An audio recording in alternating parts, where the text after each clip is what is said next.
Oliver, this like humming I'm hearing behind us, is that something you guys want going? Yeah.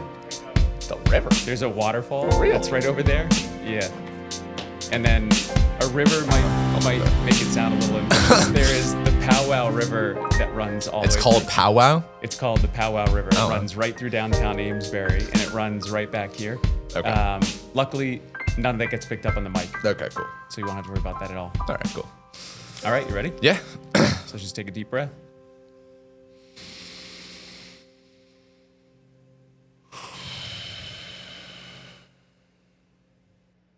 Okay. Welcome to the Unscripted Room. Very excited to have you here today. I have had the privilege of being able to listen to your podcast, Seacoast Stories, which I think is a really amazing opportunity for people to kind of understand what is happening in this part of the world, what's interesting, and maybe more importantly, who are the people who are driving that interest in making this a part of the world that's really a wonderful place to live, a wonderful place to raise a family, hopefully a wonderful place to entertain yourself and play. Actually, the episode that I listened to the other day was a young woman that was from New Hampshire, and she was Stay Work Play. Stay Work the Play. nonprofit, Yeah. So that was part of the of what I learned.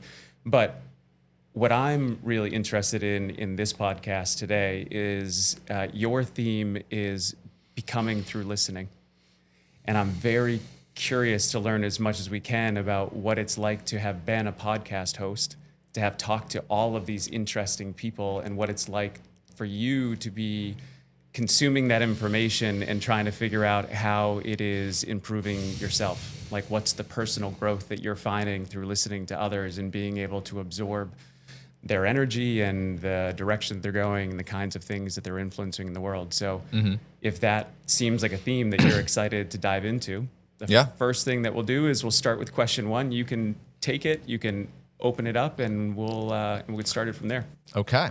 And thank you for having me. I'm excited to partake in this. I've never done something like this before. It's a pleasure. So I'm reading this to the people. To yourself? To myself. Yep. When you think back, where do you feel your curiosity about other people started? And you can put those right on that table if you want. Right. I need to reference that. Yeah, that's fine. Let's see.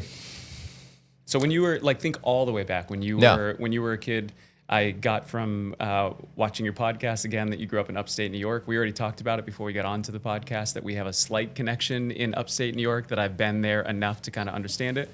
But if you go all the way back to to that part of your life, do you think you've always been curious? Have you always wanted to ask people questions and be able to understand what came out of that? Like where did your path to becoming a podcast host start? And what part of that you think is naturally in your nature for curiosity? Yeah. My mind went to 7th grade. Okay. So in 7th grade, I go to a high school called Shenendehowa, say that 5 times fast, in Clifton Park, New York, which is about smack dab in the middle between Albany, New York, the capital, not New York City, Albany's the capital, and Saratoga. Amazing school district, big school. I had a class by graduation senior year, 756. So we had 3,000 kids in our high school. Right, which is the size. One class is the size of the entire high school here in this area. Yeah, so. we had 2 high schools because one couldn't contain it. Wow. It was a lot. So I played sports. I grew up in a very athletic family, sports-loving family. Okay. What sports did you play? So I grew up playing baseball and basketball. Now, my school was so big. Mm-hmm. And we were so good at sports. This wasn't casual. Sports was a big part of the culture at Shen. Only the most elite of the elite athletes could play 2 sports, could juggle playing 2 sports. D1 stuff after that. And But also just the time. My basketball season, I ultimately left baseball aside at 13 and chose to go all in on basketball. Mm-hmm. My basketball season was 48 weeks of the year.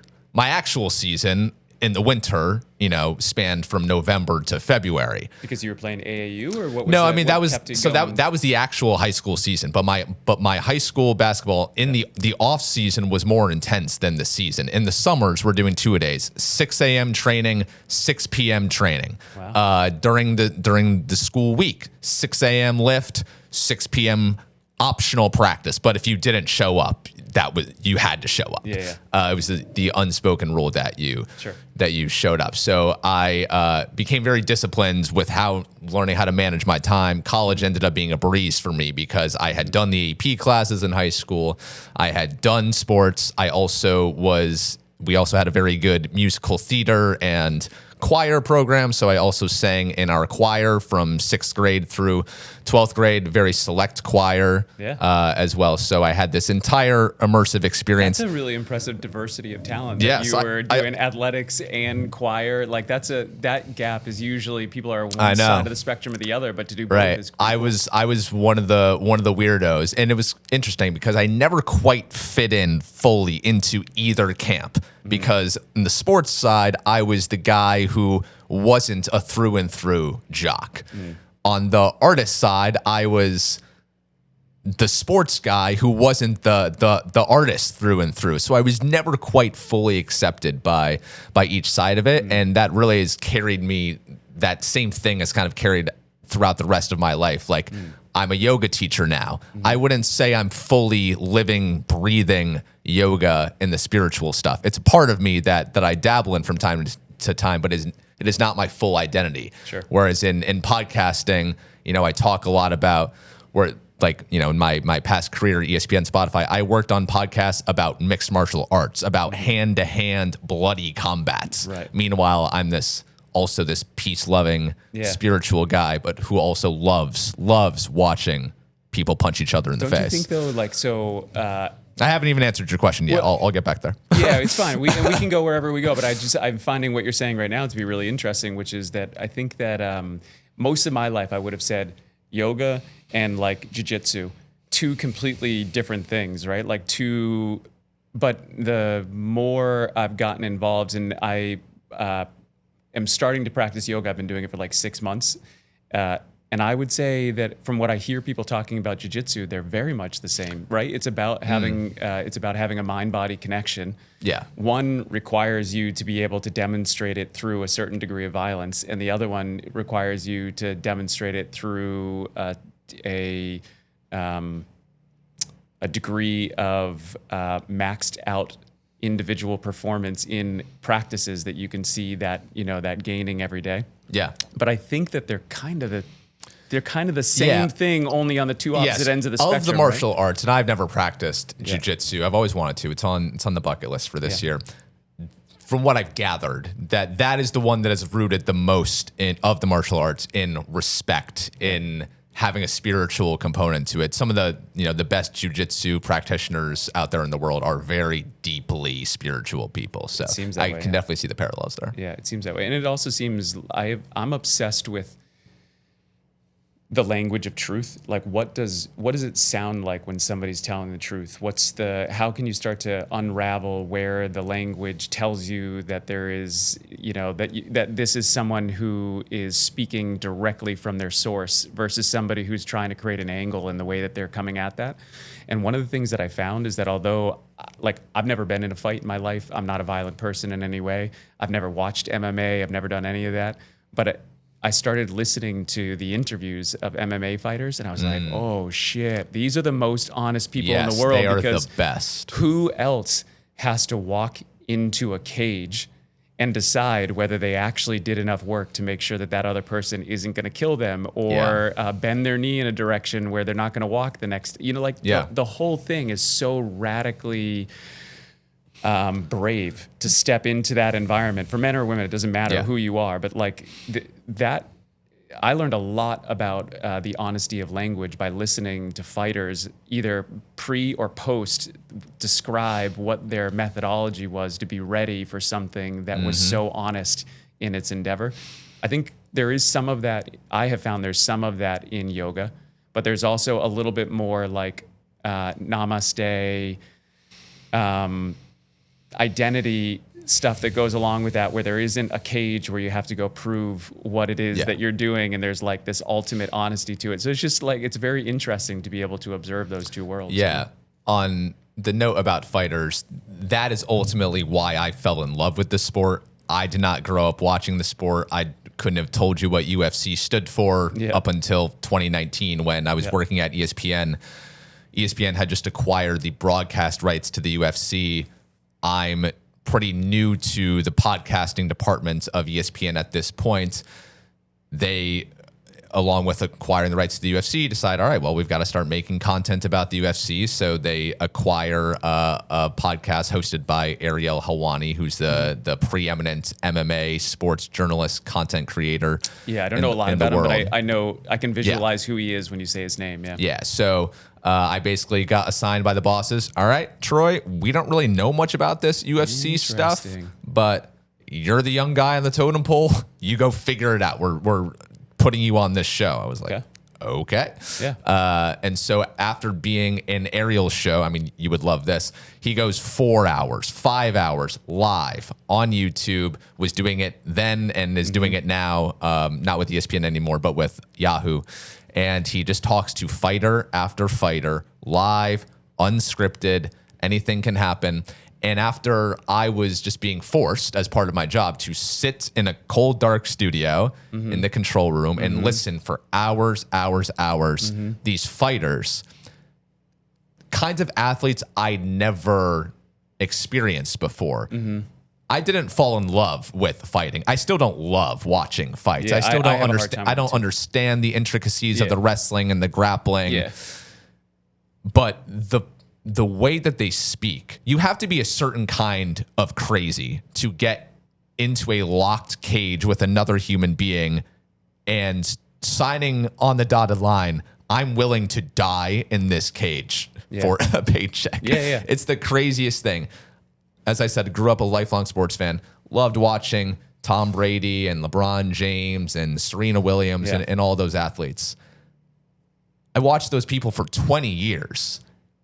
And I didn't really know anything about them as people because in their interviews, in their press conferences, they are very media trained. They're very, hey, we've got this deal with this sponsor. You, LeBron James, as a member of the Cleveland Cavaliers, like, don't say anything that would make that sponsor mad. Don't say anything that would be bad for your brand, for your Nike deal, et cetera, et cetera. Right.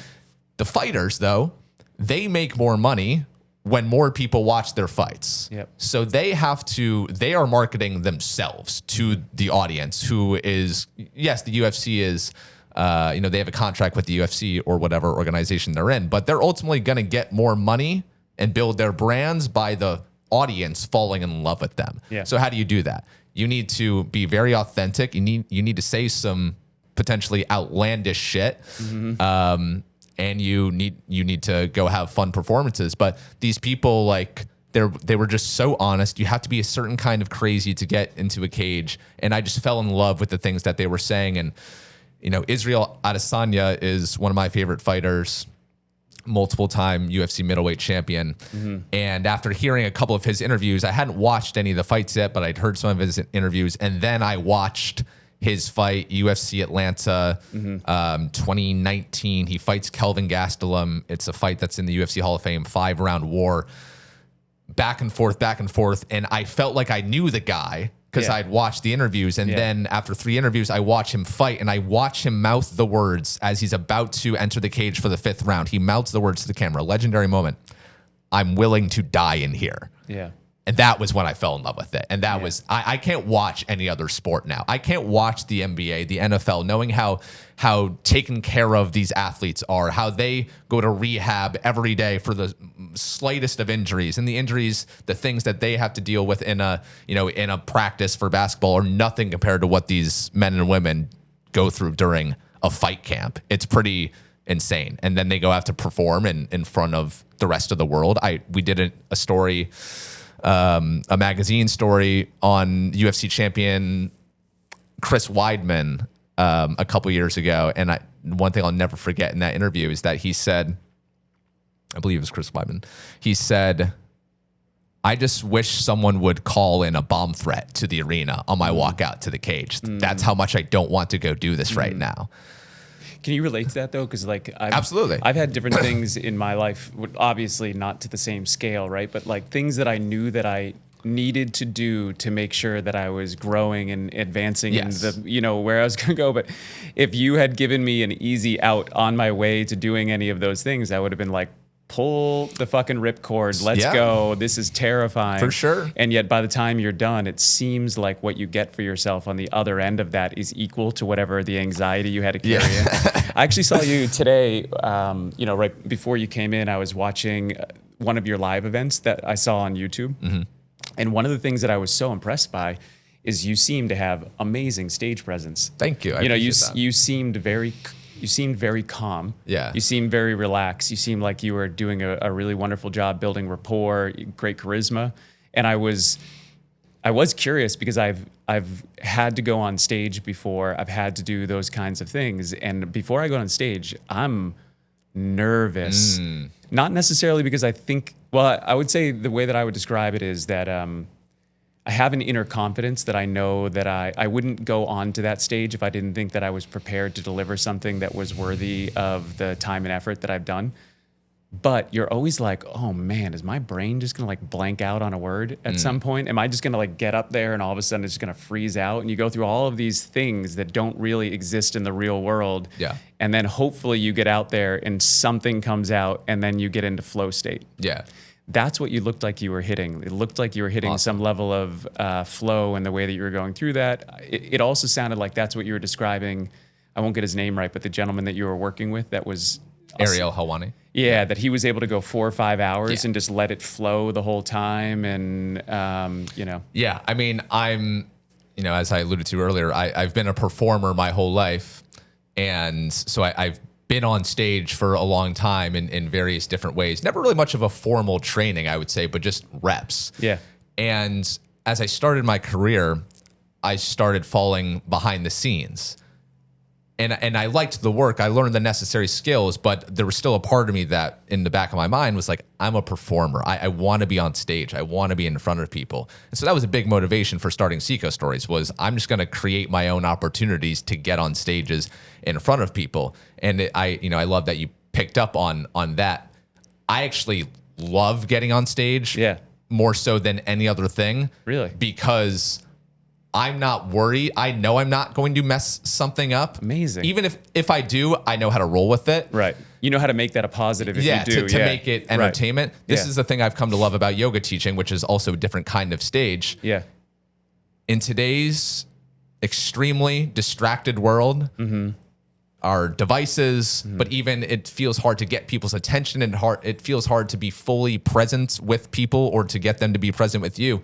When I am on stage, knowing I'm putting my butt on the line, my brand on the line, my career on the line, my reputation on the line, that forces me to lock in, to be present in a way that I can't tap into in any other time I can totally in my appreciate life. So when I'm teaching yoga, when I'm doing a live podcast, I am thinking about absolutely nothing else. I know. Not the commitments, not the thing I said wrong 2 days ago, not all the endless tasks of the to-do list. I am there, present, doing the thing I love the most, and that is a rush, a drug, unlike anything I can replicate.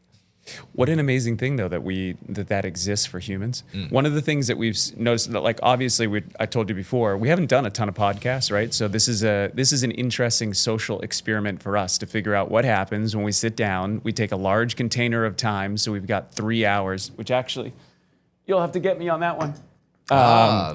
We take 3 hours that we go through, and one of the things that has come up over and over again that we keep exploring that I would love to know what your thoughts are is that it's really amazing that it seems undeniable that humans get better at anything that they practice, and so then that means like, well, then it's got to be really important that you decide what you're practicing all the time, because whatever you're practicing, you're going to get good at.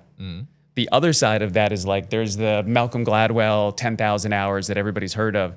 I would say the other side of that principle of, 10,000 hours can equal mastery is that people are also forgetting that if you spend 10,000 hours doing something poorly, you're going to master being shitty at that thing. Right. So every time you do anything, it is practicing something, and deciding what it is that you're practicing is so critical.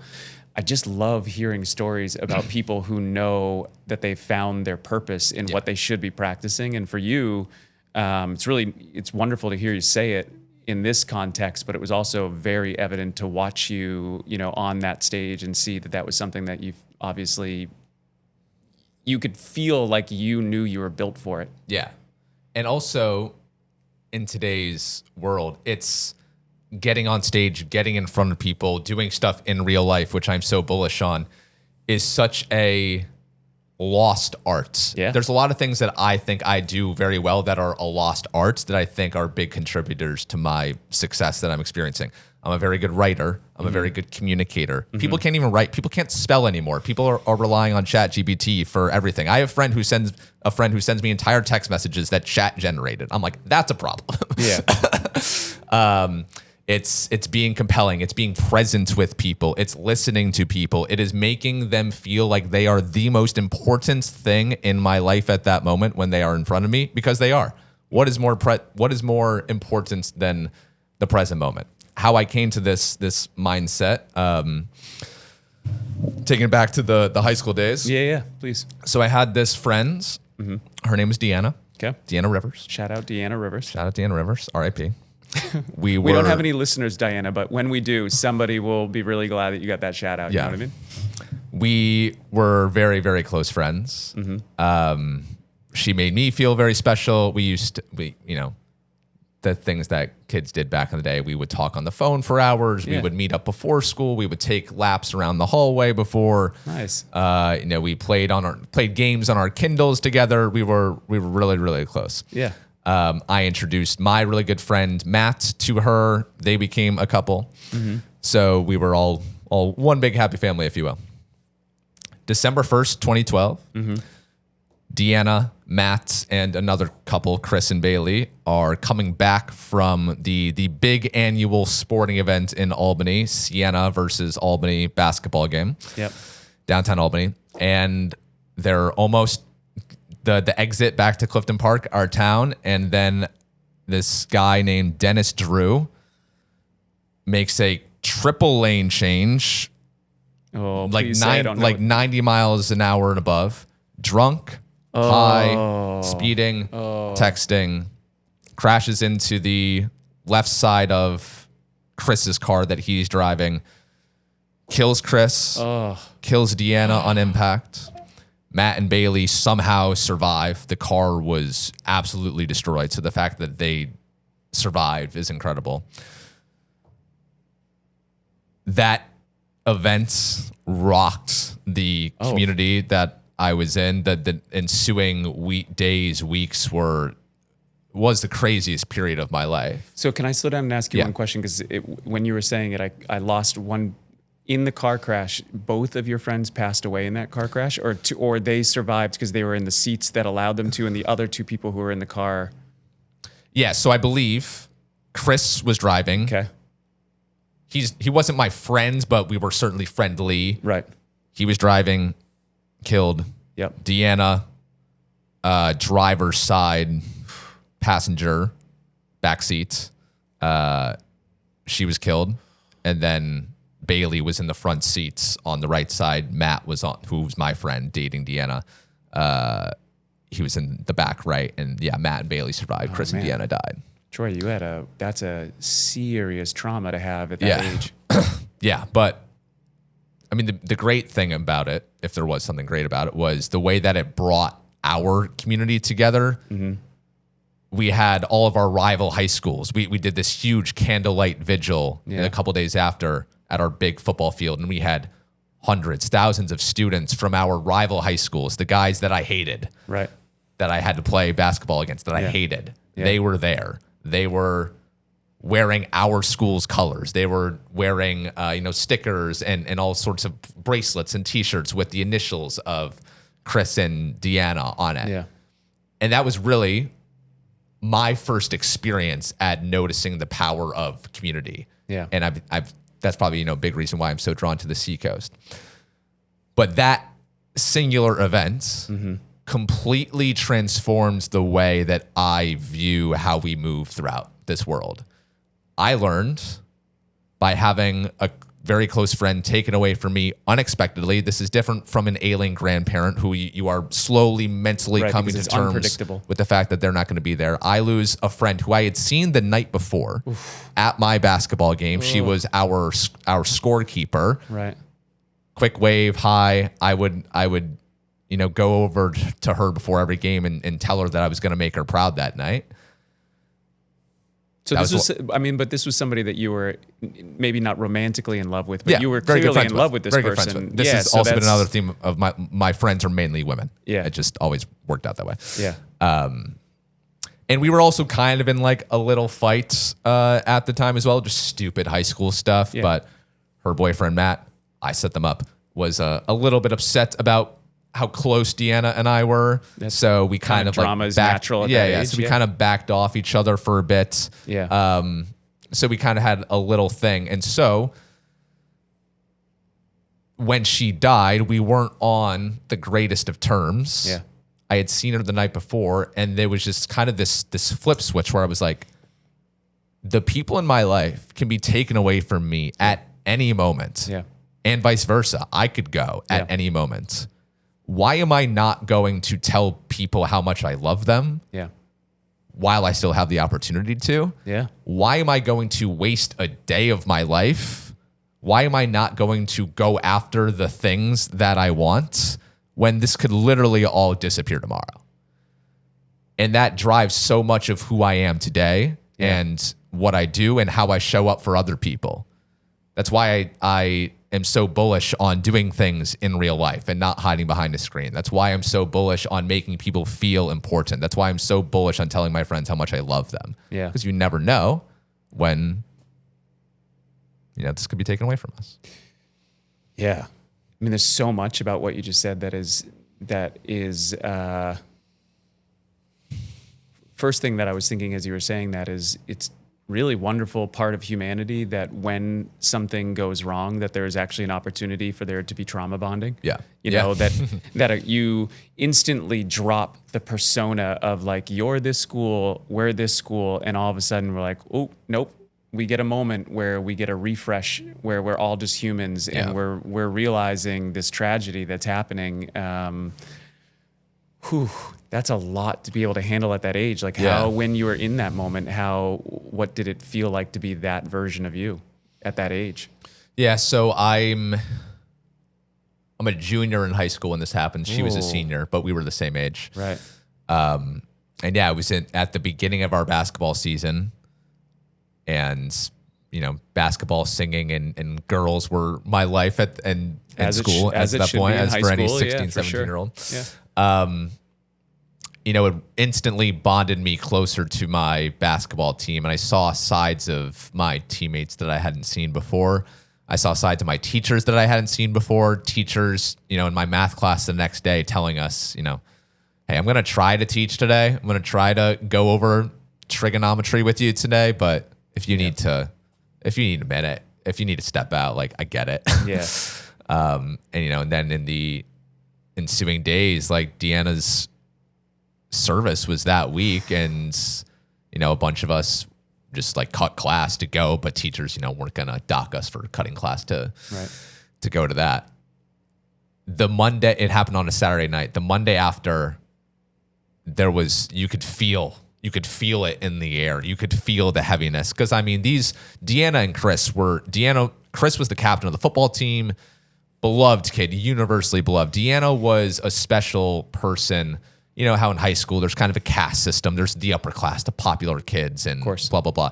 She was in the upper class, but she was one of the rare ones who didn't see the class system, who would walk by the girl. She was genuine and kind. Didn't deal with all of that, made everyone feel welcomed, made everyone feel included. Yeah. And so much of her is in me now. Yeah. I don't have any tattoos. A lot of our close friends did get tattoos honoring Deanna. I don't have one, but I do have a a photo of her framed, her senior year portrait that her parents gave me, that I've lived a lot of places. I've traveled a lot of places. That photo comes with me.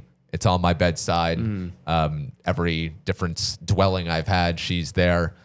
They also gifted me this, like this pin.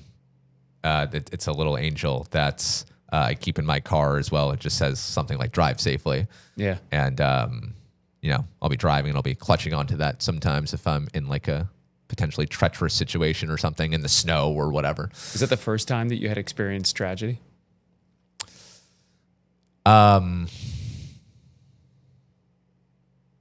Yeah, I'd say so. That's probably the first time I'd experienced loss, but nothing. Even if there was loss before, nothing to that extent. Yeah. You can't be prepared for that. No, and it's something that I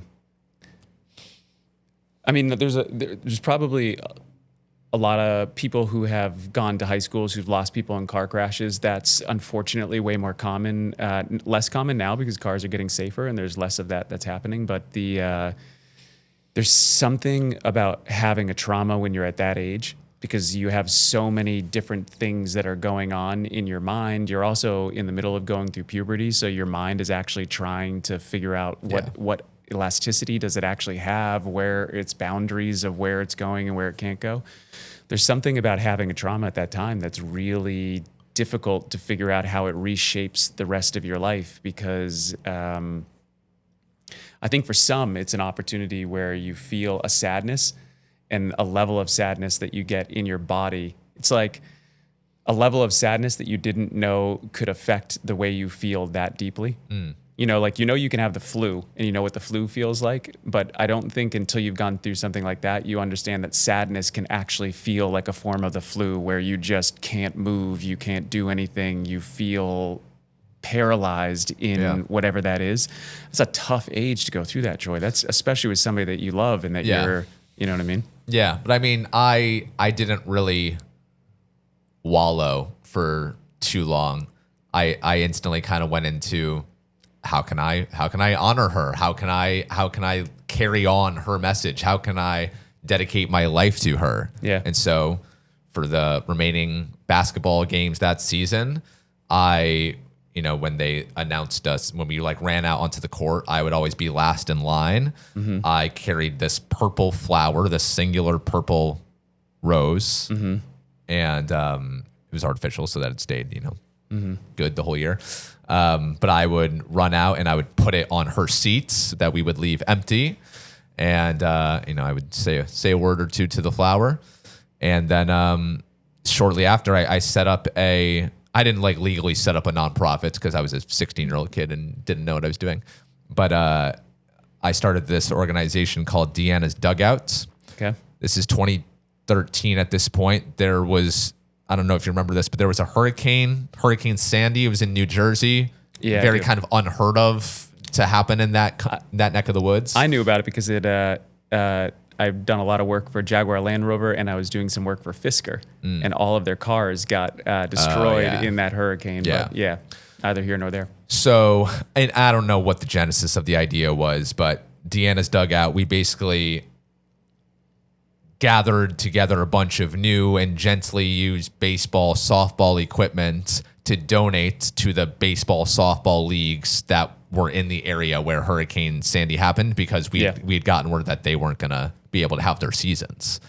And then we gathered all that stuff, a bunch of different drives at different schools and different locations. And at one point, there's a great photo of me with tons and tons of helmets, gloves, bats, everything just littered across my front lawn because I didn't have anywhere to put all this stuff. Yeah. And then we got it on a truck and drove it down to southern New Jersey. I instantly went into action mode. Yeah. So that's what I was going to say. It yeah. seems like an early theme in your life is that if you come up against something hard, you convert that energy into fuel. Yeah. And you use that fuel to try to figure out how you can help others. It was one of the things that I was most curious about you when when we got the opportunity to sit down and do this was, what you're doing for the Seacoast is unbelievably generous. right? Like, I'm not sure I can think of a more generous way to spend your time than to go out and talk to people and give them a platform that allows them to be able to talk about how they're spending their time to try to do something great, and then allow that to be consumed by other people so that they can. I mean, it's a very generous thing to do. So it sounds like that was ingrained in you at a very early age to kind of figure out, listen, if I've got to find a gear, I'm going to find it in a direction that's going to try to promote something better in the world. Is that accurate for the way that you feel like that? I mean, I think you're making it seem more generous than I am. There's also a lot of selfishness baked into what I'm doing as well, which kind of ties back to the actual first card. When you think back, where do you feel your curiosity about other people started? 7th grade. Okay. I had this amazing history teacher. Okay. His name was Mr. Dillabaugh, Canadian guy, was on the track to play in the NHL, got injured, didn't happen. Okay. I didn't have, and I mean, most kids growing up don't have male teachers. Just way more female dominated. Sure. And I just thought Mr. D was the coolest guy ever. Yeah, we all have one of those. Canadian Absolutely. accent. Yeah. He was ripped. I was like, I want to be like this guy. The ladies loved him. I want to be like this guy when I'm older. And he was my history teacher. I didn't really have a love for history until that point. He just, the way that I wanted to be like him. I thought he was the coolest guy. He inspired me to want to become a teacher, first and foremost. That was the first thing I ever wanted to do. Is that what you went to school for, is to be a teacher? No. Okay. I wanted to be a teacher, and then I just kind of fell in love with history. Okay. And the thing I loved about history was learning the stories of people, of places since the beginning of time, and just constantly being shown that human beings, no matter the time, the period, it's all the same. We repeat the same patterns, the same behaviors. Humankind has not changed. The mechanisms with how things happen changes, but we fundamentally do not change. And so I just became so interested in that, in how people behave and psychology and why we do the way we do. So that really is where that curiosity That's awesome. comes into play. And it is a big part of when I moved to the Seacoast. I fell in love with the area. Noticed there's all these cool towns like Amesbury, all these cool places like Newburyport and Portsmouth where people are doing really cool things. And not just like small town, oh, that's cute, cool things, but like world-changing things. Yeah. And I decided I wanted to move here and stay here because I had been kind of floating about a bunch of different places. Decided I want to stay here. I want to try to recreate that Shenendehowa community style here, and I think this is a good place for it. I think that's susceptible to that. Yeah. And so I was like, I'm also kind of career-wise, I'm not loving the track I'm on right now. Which was when you were at ESPN. So I was at Spotify at this point. Didn't feel like doing the fighting podcast that much more. I just felt pretty capped, but also my own. I was getting the itch to be on stage. I didn't want to be behind the scenes again. I felt I had learned the skills I needed. Yeah. The best hosts are the ones who were producers first. Yeah. Who have a full 360 understanding of how all this works. When I was a producer at ESPN, working with a host who has no idea what I'm doing behind the scenes isn't great. Yeah. You want someone who's on air in whatever capacity to really understand the full experience of it all. And I think that's what makes me really good at what I do, is that I understand it from all facets. Right. So I move here. I'm like, all right, what's the local media scene around here? Because there's these amazing stories that need to be told. So who's telling them? I want to know more. Yeah. And so then I go looking. All right, WMUR. I see you're a thing. I'm not impressed. Seacoast Online. I see you're a thing. I'm really not impressed. And this radio station, I'm not impressed. Whatever. Is there a podcast? There's got to be a podcast. And I come across maybe a couple, but I can look at data on platforms and such, and I'm like, all right, they're not. I could overtake that in about 2 days. Yeah. And so then. So do you see your podcast as a local media station? Yeah. That's really clever way to reframe the future. I think that's really clever. I'm building a local media organization. That's smart. A local media brand, a blending of old school and new school. Yeah, digital and analog together. Yeah, what I'm doing is I'm not doing anything groundbreaking here. My podcast is just a 21st century version of the Sunday profile in the newspaper. Yeah. Of that long form conversation with that business owner of that coffee shop that you love. Yeah. My social media, my 90-second videos are literally the same thing that you used to watch at the 6 p.m. news, which were, guess what? 90-second video packages. Right. I'm just doing it in new ways. But Right. storytelling, people focused, trying to make people feel things, whether that's laughter, entertainment, tugging at the heartstrings, knowledge, learning something, it's educational. I'm just trying to make people feel something in this very 21st century approach. Well, it's also really interesting because in the past, I'll just give you my really broad understanding, and it's not very educated, so I would love for you to fill the gaps here. But I would say that there were really interesting local news opportunities maybe 50 or 60 years ago, and that had a pretty big impact on a community. And it was, it was much more localized to what happened there. But then so many things became syndicated, and then so many things became national. Yeah. And one of the things that I have been thinking a lot about lately is, I don't know if you've ever read anything about carrying capacity. No. Oh, okay, but I think I might know where you're going. Go on. Yeah, I mean, it's some of it's a little bit common sense, but it is becoming a science where they're starting to look at like what is the total capacity that any human has for empathy. And what they're finding is that on average, people have somewhere between 150 and like 180 people that they can be truly empathetic for. So not just somebody who they can offer sympathy, but somebody who they genuinely, if that person needs them, they'd get down into the trenches with them and they'd really like. Yeah. Some people have a very high capacity for empathy, and so that number could be much higher. Some people have all the way down to 0. They have no capacity for empathy and they just don't give a shit at all, right? But the local is so important because your caring capacity is usually localized. Yeah. It's very hard to make an honest case that you truly care about someone on the other side of the world that you know nothing about.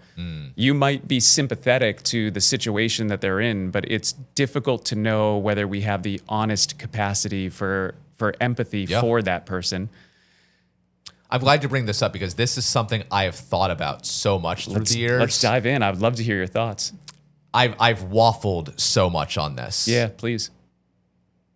Because when I moved to the Seacoast, I went into the philosophy of I am going all in on Seacoast. I have blinders on. Nothing else matters. I don't care what's happening in Utah. I don't care what's happening in Uganda. Yeah. It doesn't matter. All that matters is the immediate vicinity around me, the lives I can actually touch, the people I can actually interact with, the things I can actually affect. Yeah.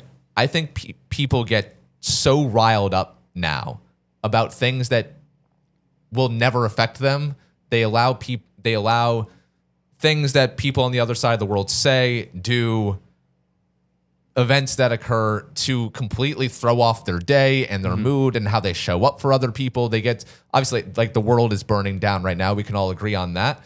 And I've gone back and forth. Like, how much should I care about the fact that the world's burning down right now?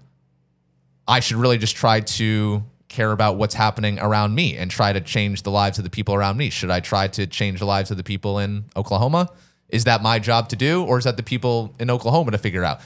These are, I'm not saying I feel one way or the other. I'm just like, these are thoughts I constantly go back and forth. Is it my role as a human being to care about everyone, or is it just to care about my tribe? Because I think my best friend studied evolution at Harvard, so we've had a lot of evolution conversations. And so, I've thought a lot about the tribe, right? The concept of the tribe. Your job is to protect your tribe. Yeah. And you want to beat out the other tribes. Yeah. And everyone has their role within the tribe as well, and you got to know your role.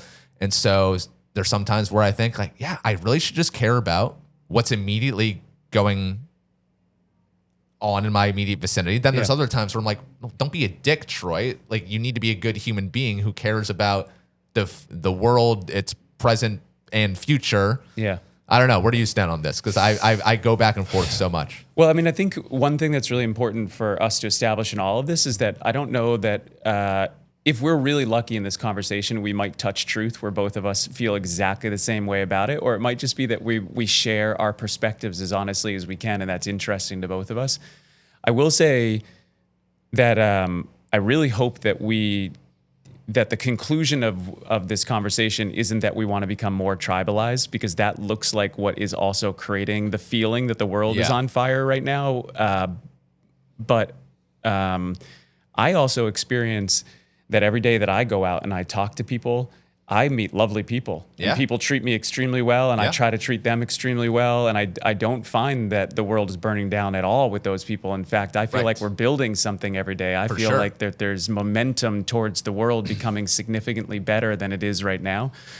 But if you turn on the news, you do not get that impression at all as to what it is. And I think part of it is like, okay, if we could just slow down and be able to scientifically talk about the idea that we might only have the carrying capacity to be able to concentrate on the people who are in our vicinity, which is what we could consider our tribe. But if the other tribe, that is like, if we take what happened to you in high school and we said, listen, I might be in this high school and you might be my rival, and when we're playing basketball, it might be all fuck you energy while we're playing that basketball game. But if I can see that something's happening on the other side that's terrible, that you had a loss in your school, that's a terrible thing, like, I'm going to slow down and I'm going to make you a part of my tribe. And I'll make sure you feel the love, so that you understand that we might be doing two different things, but we still have to see each other as the same people. Yeah. You know what I mean? The concept might be, do we all think that we're equal? And I happen to be somebody who thinks that all people are equal. Absolutely. I think if you draw a breath, you're equal. Yeah. But what you choose to do with your time is what differentiates you as far as what outcomes you get. That there's no difference in value between one person and another. Yeah. But there is a difference in the outcome of where you get to based on how you spend your time. I think that the world has us fighting over inequality of. I think the world has us fighting over an inequality of outcome, so that it distracts us from being able to realize that we could actually create inequality of opportunity. You know what I mean? If all people had exactly the same opportunity to start a race at the same time, Yeah. but we paid no attention to where you finish, that is on you as an individual. We don't give, you finish where you finish, and we hope that you did your best, kind of like what happens in yoga. Yeah. Where everybody's doing a pose, and everybody might be doing the same pose, but there's not a single person in your yoga class who's doing that pose the same way. Right. And everybody might be maxed out at the same time. Yeah. Because not everybody's LeBron James. Yeah. You know what I mean? Like, there's different variations in the way that we do that. That's, I guess, the closest thing that I could say that I have towards an opinion on it, is that I think we just have to shift our focus towards thinking about, like, how do we get people to rally around making sure that it is a fair starting line for everybody, and then we stop talking about whether we've got a fair finish line, because that's not, in my That's on you. It's also not possible, which makes me think that the people who are making you think about making an equality of outcome are trying to manipulate you. Because if you just spend just even a little bit of time in critical thinking, you realize that there's no way that every human could finish a race at the same time, at the same place. It's not how a marathon works. It's not how anything works that has a meritocracy in it. Yeah. So why do we expect that to be true in this broader sense of the way that we bring communities together, societies together? I don't know. Yeah. I'm curious. I'm very, very curious. Yeah. And I would love to hear what your thoughts are. Yeah. I mean, I don't have much to add. We do need to, that is something that I care a lot about as well, is making sure that we're all on the same starting line, because obviously very clearly many of us are not. And my kind of approach with the podcast, I suppose, trying to get us all on the same starting line is to give people who are not at where they should be at the beginning of the race, give them a chance to tell their story, to be heard, to be understood, because oftentimes these are people who have not been heard, seen, understood. And so that's one of my favorite things about me as a person, is that, and was I born with this? Have I worked on this through the years? I don't know, but I've just been told by so many people that I am a safe landing place for them, whether that's on air or off air. Yeah. That there's something about me, my energy, my curiosity that makes people feel like, I don't have to put on an act right now. Yeah. He doesn't have any ulterior motives. He's just here with me, and I don't need to front. I can just be with him, which I, as a human being, I that's probably what I'm most proud of, is that people feel that they can be that way around me. Yeah. Well, I mean, from listening to your podcast too, and if I'm reading between lines and what you're saying, that the work that you've done to be able to create that fair starting line is that you've done a lot of work to be able to give female business owners a platform to be able to tell their story. Yeah. Which I really admire. I think that that's amazing. I think anybody that's ever started a business knows that it is so complicated to do. And my understanding from talking to a lot of women who have started businesses is that it's that times multiples of difficulty to be able to do that for various reasons. So Yeah, for sure. I don't know if that's something that you want to expand on, why that became a passion for you, outside of just that you know, that you have a natural draw towards, people feeling safe, being able to tell their story with you. Yeah. I mean, my entire life, I've always had more female friends than male friends, and those friendships with women have always been deeper than the one with men. They've always been more meaningful. My best friend of my entire life, Shannon, we met when we were 4. She grew up down the street from me. She's, my OG best friend. We're still close, and I mean, I could rattle off 15 other women who I grew up with who I'm still tight with. And then here on the Seacoast, there's literally, like, not an exaggeration, like 40 to 50 women that I'm very close with. So it's just always kind of been that way for me. And that's always been a tricky thing to navigate through my life. Walk me through that, because I would assume that is tricky. Yeah. You know what I mean? Because it would, like, on one side, I totally understand why in a lot of ways it would be easier to have friends with women. I think that this is a little bit of stereotyping, but in the best possible way, that individually everybody is on a spectrum, and it's hard to identify this individually. But as a group, women tend to be more empathetic. Yes. They tend to think, more emotionally, and have a higher depth of understanding of where people's emotions are and what they're doing. Those are both things that are amazing tools to be able to have a genuine relationship and a genuine friendship. So it makes a lot of sense that having a friendship with women would be there. Yeah. And yet there is an undeniable challenge in men and women being friends and, doing that as well. And so curious how that's landed for you. Yeah. So just based on my own personality, and like I said earlier, kind of, I'm both like jock, love playing sports, love watching people punch each other in the face, but also artist, also... You are an interesting mix. Yes, also yoga, also love singing Kesha at D Street Tavern. Halsey is my favorite artist. Yeah. I've always had just what I think, this beautiful mixture of the masculine and feminine within me, and I, at different stages of my life, lean into each depending on whatever season I'm in. Yeah. And so it's really been that way my entire life. And so just naturally, because I have a lot of feminine qualities, I'm just really drawn to those who also have those. I've been drawn to men who have those. I've never really been drawn to just like dudes.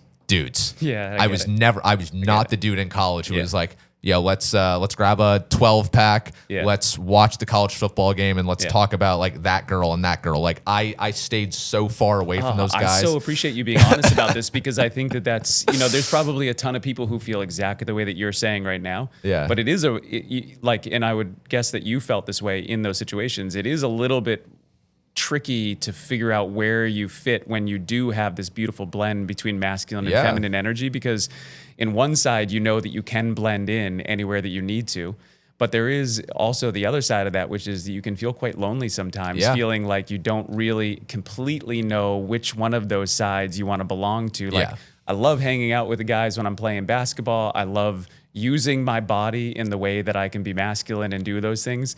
And yet, as soon as basketball is over, that's a less interesting conversation than it would be if I was having coffee with women. Is I'm guessing what the blend of that would be, and so what does that feel like to be you? Yeah, I mean, perfect microcosm. So my high school basketball coach, pretty intense guy. Sure. They usually are, especially for a big school like that, Yeah, because for that's big almost school. like college level basketball. Yeah. From 15 on, I was getting called a pussy by my coach every other day. Okay. I got poked in the eye one game and got called a pussy for coming out of the game because I couldn't see. Okay.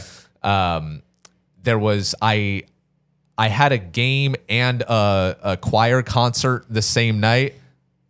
You know, we have 30 games. I have 4 concerts in a year. I was like, I'm going to the concert. Right, and I'm guessing your coach didn't think that was a reasonable prioritization. Didn't love that. Yeah. Gave me a bunch of shit for that, and Yep. it's that kind of really just kind of speaks to how I've not felt accepted for being me Sure. in the more masculine environment. So, Well, can I say one thing Yeah. before you move on, which is that I've got a run in Hampton, New Hampshire, playing basketball every Wednesday, Saturday, and Sunday. You want to come down and play with us anytime? If you're still I've playing? been looking for a place because I've been wanting to get back into it. So The barn in Hampton. Never heard of it. I don't want to throw shade at the barn. Not the greatest facility in the world. They got double rims, don't they? No, Okay, not good. that bad. Better than that. The floor, it's like one of those rubber floor gyms. yeah. It's, just like a big metal building that they put 4 basketball courts in, and then they also use them for volleyball and for all that kind of stuff. But we've got a great group of guys that's been playing. We've been playing together for like 20 years. Wow. You're welcome to come down and play with us anytime The barn. you want. The barn in Hampton. If Noted. you want to run with a group of guys who just love to play basketball and then are just, good humans on the other side of it, you're more than welcome to join us anytime. Cool. I'll have to dig out my pair of Kyrie Irvings and come join you guys. Yeah. And plus all different kinds of players, some people who have a lot of experience, some people who haven't played basketball in a while, it's just all. I'm probably more in that category. But it's for me, I played so much earlier. It is riding a bike. I went out and shot for 30 minutes last week after probably not having picked up a basketball in 10 months. And it's like, I like riding a bike. Oh man, I'm jealous. I played soccer my whole life and then picked up basketball like at 30. Yeah. And never experienced the yips before that. You know what I'm talking about? Yeah. Yeah.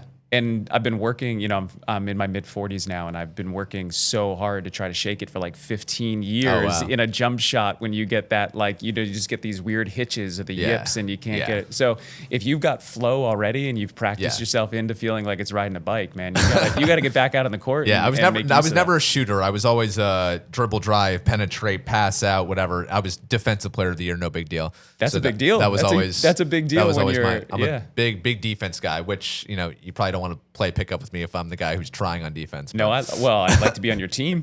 Yes, you know what I mean? We could do that. And since I know you, I can make sure that I draft you as soon as you walk through the door, right? So smart. I got cardio for days. We'll be good. So it was a problem my entire life, never feeling accepted, and kind of to the example I spoke about with Deanna and Matt. I'm really close with a girl. Their boyfriend, significant other, is often uncomfortable by my presence, even though there's nothing going on. Yeah. Which, as a straight guy with female friends, right.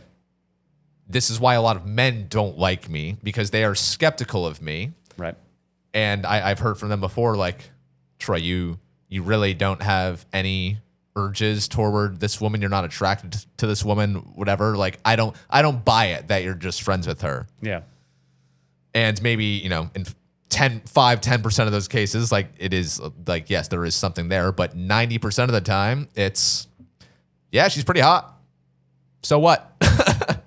I still see her as a individual, as a real person, not as an object, not as something to be conquered, not as a conquest, right. Not as something for us to pick apart in the locker room. That's a real human being in front of me who has so much value and is probably a lot smarter than you, and you could have so much to learn from that person. I love surrounding myself with women just because they're just badass people who their bodies betray them all the time. So much unpredictable stuff is happening with them. As women, there's just all sorts of prejudices that they have to deal with. They have to conquer and overcome so much more just to show up every day. And they just have my utmost respect for that. And I find that I have so much to learn from them, to be inspired by them. And so I have always made it a point to surround myself with amazing women. Yeah. And so how do you tell the difference between when you have chemistry and when you have friendship? How do you know the difference between those two things? Because that is Like, I think that it's amazing that you, I agree. Like, I've definitely, you run into men where you can tell that their mindset is like, it's like It's like set. it's very It's like primal. It's like women are exactly. too. We have sex with them, and like Exactly. that's their role. It's like they got a like a primitive version of what what you do as a man is you're just trying to procreate, and that's as far as you can get it to go. And then it makes sense that if you have a really beautiful blend of masculine and feminine energy, that's turned way down. Yeah. So you're not all the time just thinking about that. But if you do love women and you want to have a relationship with a woman, you also have to know when the chemistry allows you to be able to turn that up and be able to allow that to be a part of it. So how do you know when to do that? Yeah, it's pretty. I mean, oftentimes, I mean, obviously, looks are the first thing we see. So usually, when I'm starting some type of relations with a woman, it is usually the hook of, oh, I find you attractive. Like that is very basic. Okay. And so then I'll talk to this person, hang out with this person, whatever, and then I'll kind of pretty quickly put them in one of two camps. It's like, oh, I would like something romantic here, or nah, like you're gorgeous, but I think we would just be better off as friends. I've done an incredible job of really tamping down my sexual urges, so much so to the point that for maybe like 3 or 4 years, I was like, am I gay? And then I thought about being with a guy, and then I was like, no, I'm definitely not gay. I'm definitely not into that. And then I read this book about asexuality, and I was like, am I asexual? Is that why I have no sexual urges? It was just, I just convinced myself through the years, in the way that many of us are indoctrinated as we're younger. Sex is bad, like be abstinent, blah, blah, blah. Yeah. Only bad things can come from having sex. And so I just kind of really turned down those urges for a while. What a fucking fascinating exploration into your own mind that you went through, because that is really tricky stuff when you get into it. I also would say, from my point of view, like raising 2 young men, is that I've watched my sons go through puberty. Yeah. Or at least I've watched one go through puberty, and I'm watching the other one go through it. And the way that I tried to describe puberty to them, and you can tell me whether this was a hit or a miss as far as the way that goes, but it's like before you've gone through puberty, it's like you understand whether like someone is an attractive person or not attractive person. It doesn't even matter whether they're male or female. But then all of a sudden you can go to bed one night and you can have a dream about somebody who you never even had a sexual thought about in your life. And the next morning, everything's different. It's like before you went to bed, you couldn't smell anything. Yeah. And then you go to bed and you have a dream about smelling something, and the next morning you wake up and your smelling senses are on 10, and you don't know how to shut them off, and you don't know what to do with them, and you don't know how to manage, because now everything smells, and you don't know whether something smells good or bad or what you're going for. You know what I mean? In that in between time, it's like it's like igniting a sense that you don't realize that you have, but it's so. Even more depth than that is that none of us smell the same way. Yeah. And none of us feel sexually the same way towards the way that goes out. And so again, if you're right in that middle ground where you're like, no, I know I lean more towards women because I just have never wanted to have sex with a man. So that tells me that's probably a pretty good indicator. Like that's the thing, right? But if I lean in this direction, like how do you allow your mind to be able to go into the place where you can find that level of intimacy, that comes with the depth of that feeling. Yeah. I like that analogy for your children, but it's funny because I don't necessarily relate to that. I never had a high sex drive. I just never have. I don't know if that's something biologically with me. I've always been able to be with a woman, be in her presence, and talk to her, and not have going on in my mind the entire time, like, all right, like how do I get this woman from A to B? How can I make this happen? All the calculations that guys are making. I've never really, never really done that. Yeah, I can understand that. Yeah. But then there's still got to be a part of you that wants to have intimacy, right? Or maybe even not even. Maybe it's too tight of a category, like categorizing intimacy as only being sex, which I think is a total waste of time, because that's just like, I mean, for most dudes, it's not even a long amount of time. You know what I mean? Right. Like that's just this one teeny tiny sliver. Yeah. but intimacy as a whole is so much more complex than Yeah. that, you know? I mean, I guess I have. Yeah. Oh, okay. This is interesting. So, yeah, physical intimacy. It's never been a big motivating factor for me. I guess I'm very big on emotional intimacy. Yeah. And I've had very emotionally intimate relationships with women my whole life, but that they don't. More often than not, they do not have a romantic flair to it. It just kind of wonderful, right? I love it. Yeah, it's got to be amazing. Like I have I won't Because you probably know more about women than anybody. Yeah, as far as straight men go, absolutely. Right. I have had more conversations, especially in my female dominated yoga world, about menopause, about periods, about I have this very unique window into the feminine mind, which has been truly beautiful through the years. Yeah. Like my friend, I won't say her name, but the other day we went. Have you ever done ecstatic dance before? No. Okay, I won't explain it, but I'm a terrible dancer, so it's not. It's if you not put even dance with anything, you're probably going to get a no from me. It's not even dance. It's a bizarre thing, but you should try ecstatic dance sometime. Okay. So there's maybe 20 of us at this ecstatic dance, and me and my friend are both there. And before the dance starts, I just go over there. I hug her. We kind of like rub cheeks. She's a boyfriend. Mm-hmm. And she says to me like so good to see you, sweetie, or something, or like I love you, sweetie. Yeah. Like what straight woman with a boyfriend, straight guy without a boyfriend does that? Yeah, it gets blurry. It gets blurry. Yeah. But like there's nothing going on between us. There's no types of anything. It's just genuine love. And I have those kinds of like emotionally intimate relationships with a lot of women. Well, so I wouldn't say that I have the same situation as you, but I understand what it is to have friendships with women that is emotional intimacy without feeling a desire to go physical. Even if I can understand that this is an attractive person, there can be a separation between those two things. But the more complex part of that is where the emotional intimacy becomes a level of intimacy that is also a betrayal of that dude's relationship with her. Yeah. Because sometimes if you had a really deep emotional intimacy with her and he was not having that emotional intimacy with her, all of a sudden she's like, what, like, so it's that level of complexity in the way that people have to interact with each other, I find to be fascinating. Yeah. You know what I mean? Because you shouldn't not be able to hug her. Yeah. Have a cheek rub. There's nothing going on. Yeah. And yet there might be something going on in her head that she's more emotionally attached to you than she is to him. Yeah. Maybe. Which can create a rift between them. And then the complexity of that ripple in the pond goes forever. Yeah. Yeah, I've definitely caused some problems in a relationship or two in my life. The question though is like, do you need to give a shit or not? Yeah. I don't know the answer to that, right? That's what makes me curious about the way that human dynamics works, is that like, is it your responsibility to not have an emotional relationship with that woman?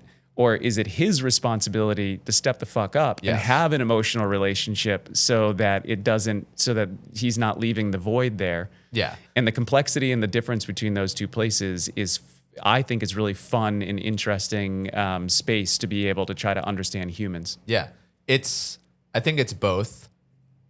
The guy needs to, if she is finding more of an emotional intimacy with me, he needs to step the fuck up, number one. And then two, I mean, sometimes the woman will voice to me like, hey, like this is actually kind of causing a little rift between us. If she just lets that slip, then I will take it upon me to be like, hey, I don't want any trouble here. Yeah. I want you to be happy because I care about you. Maybe I don't know him, but I care about you and I want you to be happy. I don't want any trouble in your life. I'll step away. That's exactly what I did with Deanna and Matt. Yeah. But yeah, it's just men are made to feel so insecure by me, by the fact that I am a straight man who is openly more so in his feminine energy, doing the yoga, singing, Kesha at D Street Tavern, wearing tighter clothes, crossing my legs. The internet loves to give me shit for crossing my legs when I talk. Yeah. Well, we talked about before we can get on, doing this, like Forget haters. I Who know. cares about haters? Yeah, that means if you have haters, it means you're doing something right. So bring it on.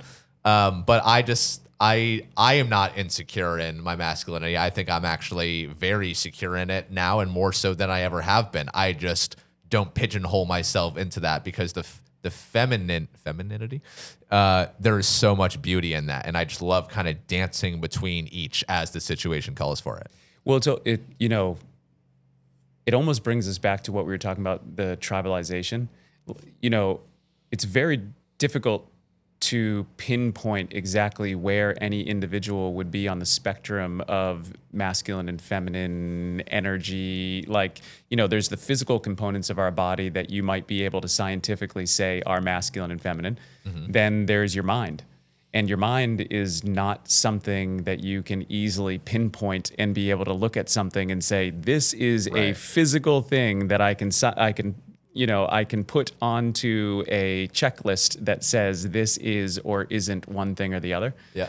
I happen to, I would say maybe you were saying earlier before we came on that a lot of what you're doing with Seacoast Stories is a reimagining of things that you feel like you could take the patterns of what's been happening, and you could imagine how we could do it just so much better based on the technology we have.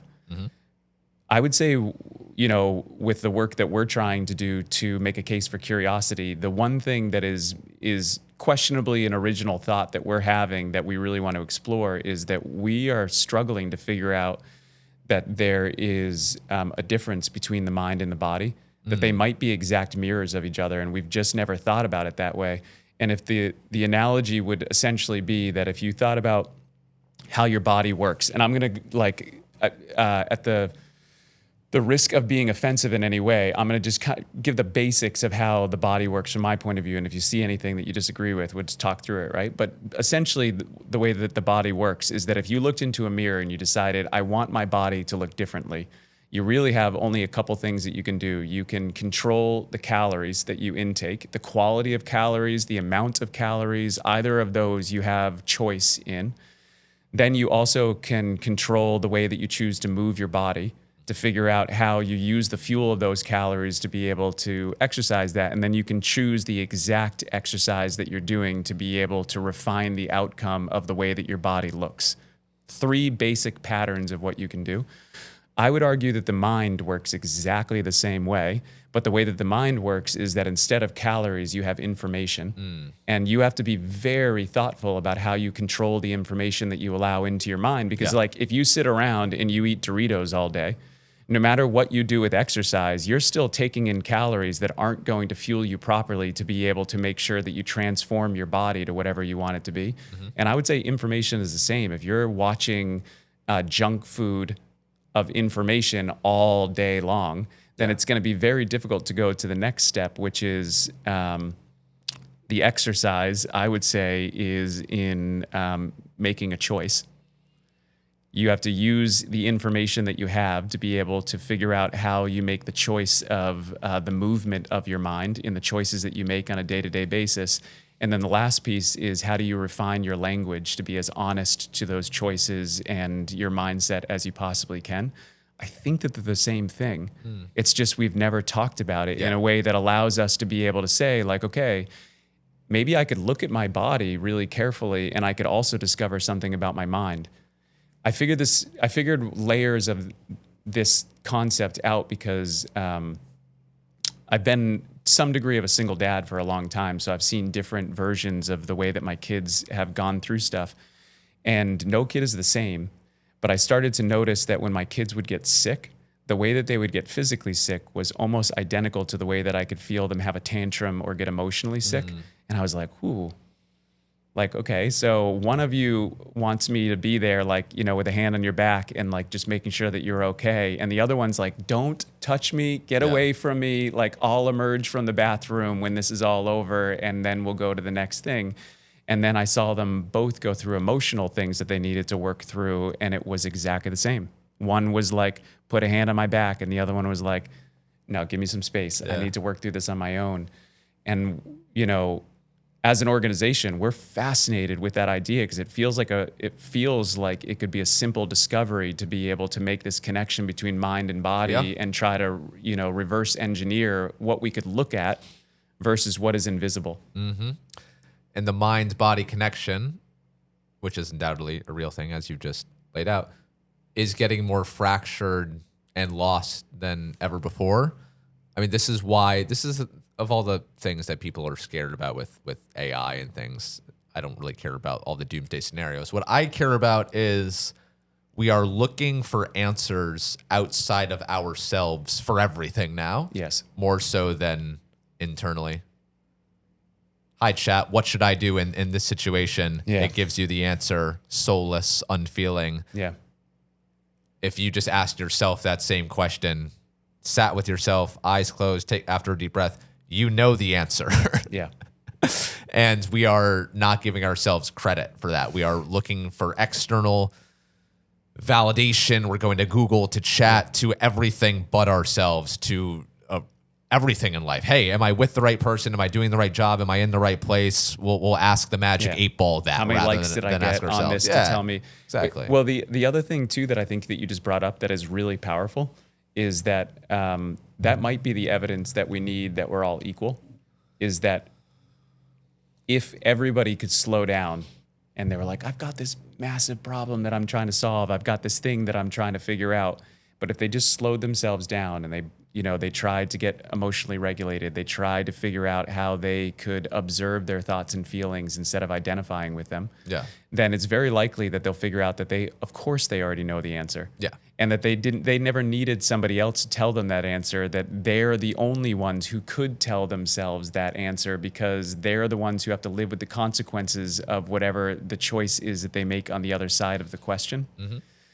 And I think that is how we figure out that we're all equal, is that we all have equal access to the truth. Yeah. And if we don't all agree that something is truth, then it just means that it's our perspective. And the difference between those is both unifying and separating.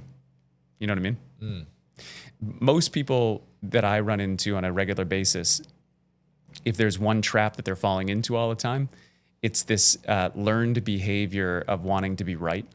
Yeah. Which I fall into all the time too. You know what I mean? Like we grew up in households where in your household, did you ever hear anybody say, do as I say, not as I do? Of course. When you think about that now as an independent adult, a free-thinking independent adult, do you now look back on that and be like, that's the most hypocritical thing I've ever heard in my life? Yeah. How did these people think that they could say something so hypocritical? Because I said so.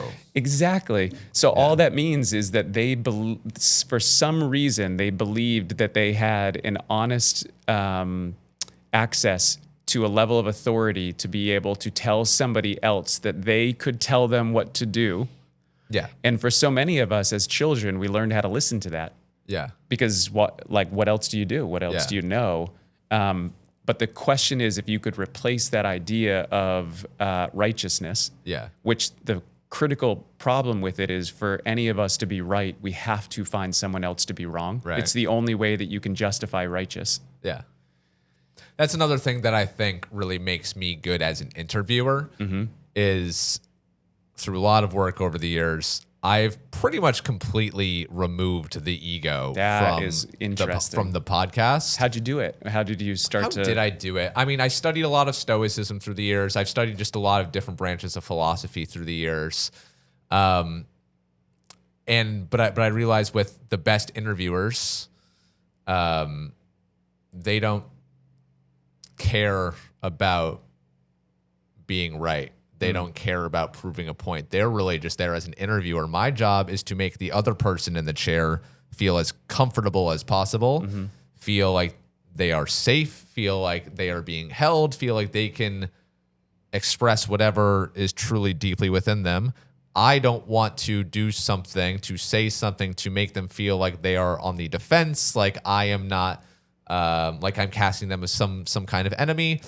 And also, because I studied history and really view the entire human experience through like the entire course of history, right, and realize that everything is cyclical, And that also we are philosophically such like a tiny speck of dust, both in this current moment in the galaxy and also throughout the billions of years that have existed. Right. Who the fuck are you to think that you're right? What do you know? Right. So that's why I really don't have many strong opinions on much of anything. That's really interesting. Some people might say, you got to have principles. If you're not willing to stand for anything, what are you willing to die for? And I'm just like, dude, we're making this up we're here for a flash in the pan and then we're gone. Well, I think you need to stop thinking that you are so important. And I'm just here to just like listen to you, because we all have different perspectives and different belief systems based on how we were raised, where we come from, the things that we've experienced. And even if you think something that is fundamentally different from what I think, I understand that you probably arrived to that conclusion because a bunch of shit happened in your life that led you to that. Right. And if I heard out that part of the story, I would then realize like, oh, that's why you think that way. If that happened to me, I would think that way too. I completely understand why you arrived to that conclusion. Right, which I think is also very compassionate to be able to think that way about other people. It's like, I don't know, sometimes I'll turn on something and I'll watch it for a minute and I'm like, whoa, I got convinced that fast. Yeah. Like that's all it took for me to kind of like start to agree. And then you could watch another thing and you could be like, the exact polar opposite of that opinion is on the other side. And you're like, well, I'm also compelled by this side now. So clearly clearly there's something about us that we are made to be malleable. Yeah. That's got to be a really important thing for us to recognize. Definitely. Is that it's that elasticity in our ability to be able to change our minds is what makes us innovators. It's what makes us incredible, is that we have the ability to not get stuck. And yet it seems like people are getting stuck. It seems like a lot of people are stuck right now, right? So like in your opinion, this was... so the opportunity to talk to you, I think, is a huge opportunity for me, not because of the podcast or not because of any of that, because I'm fascinated by you. You've lived a very interesting life. There's very few people who have had the opportunity to listen as much as you have, right? You listened to, I didn't even know before you came on that when you give your introduction to your podcast, you talk about the fact that you had been a part of podcasts that were very successful, but you never said which ones they were. Yeah. To hear that the podcasts that you were a part of that were successful were about fighters. Yeah. That is fascinating to me for the reason we've already talked about, that those, I think we both agreed, those people are as close as it might be in media to being talking from their source. Mm-hmm. You know what I mean? They're just trying to tell you the way that they're, from what I can tell, maybe you're seeing another angle of that. And as soon as they get off camera, they're a completely different person and they're just very good at doing that on camera. That would be a little bit shocking and heartbreaking to me. But some are like that, because sometimes when they're on air, they're doing an act of sorts as part of like a shtick, a gimmick. But most of them are pretty genuine. Yeah. Oliver, if you can find this, who is that boxer that we both looked at the interview for, who is incredible as far as being able to talk through? This guy was talking, he was talking about the way that he fights and the things that he does. And I don't know anything about boxing, but he was so self-confident in his ability to be like, listen, I've trained so hard. Yeah. I've done so much work. So that was Shakur Stevenson. Oh yeah. Do you know? Okay. So, okay. So he just retired. You probably, did he? Yeah. Because no one will fight him? Is that what was happening? Just getting up there. Yeah, okay.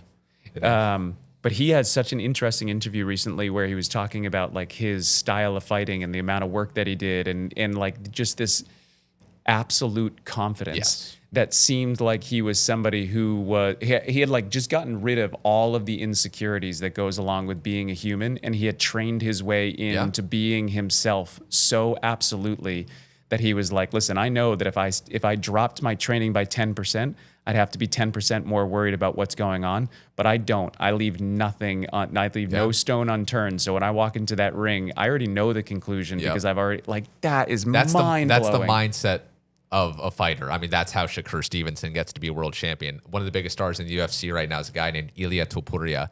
He's the current lightweight champion. He's fighting on the White House card on June 17th, main event. Yeah. He's Spanish. Yeah. I've seen an interview with him too, I think. He's the man.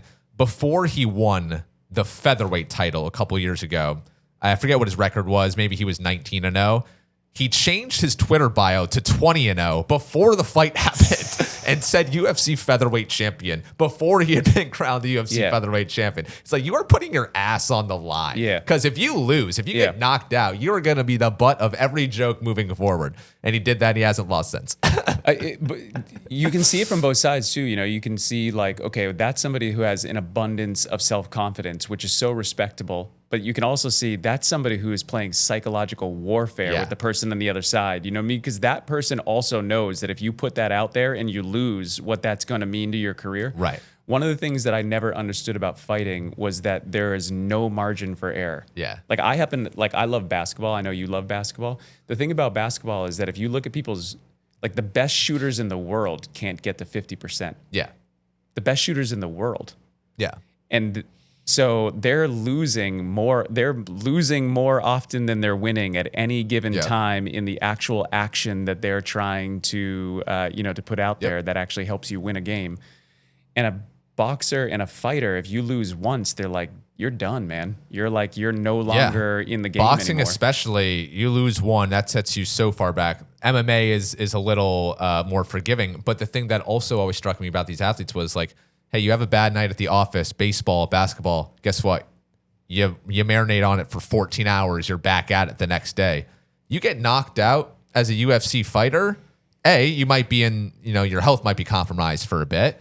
Right. You're not going to fight again for 8 months. You have to live with that for 8 months. That one misstep you made that led to that knockout. And that will keep you up at night, and that will motivate you through your months of training. Like that's the thing that's always is they have so fewer chances to redeem themselves. So for you, have you ever had a podcast that didn't go the way you wanted it to? Oh, of course. And so when you face those, we don't have to get into the details of it, but when you face those, do you find that the loss that you take in not having it go the way that you want it to fuels your next win, or how do you deal with like the difference between those two things? The worst feeling as a podcast host is you go into an interview with expectations, and then I can tell instantly within about 30 seconds, oh, this person just isn't gonna bring that. They're not gonna be as open, because also this big problem I run into with Seacoast Stories is I do talk to a lot of business owners.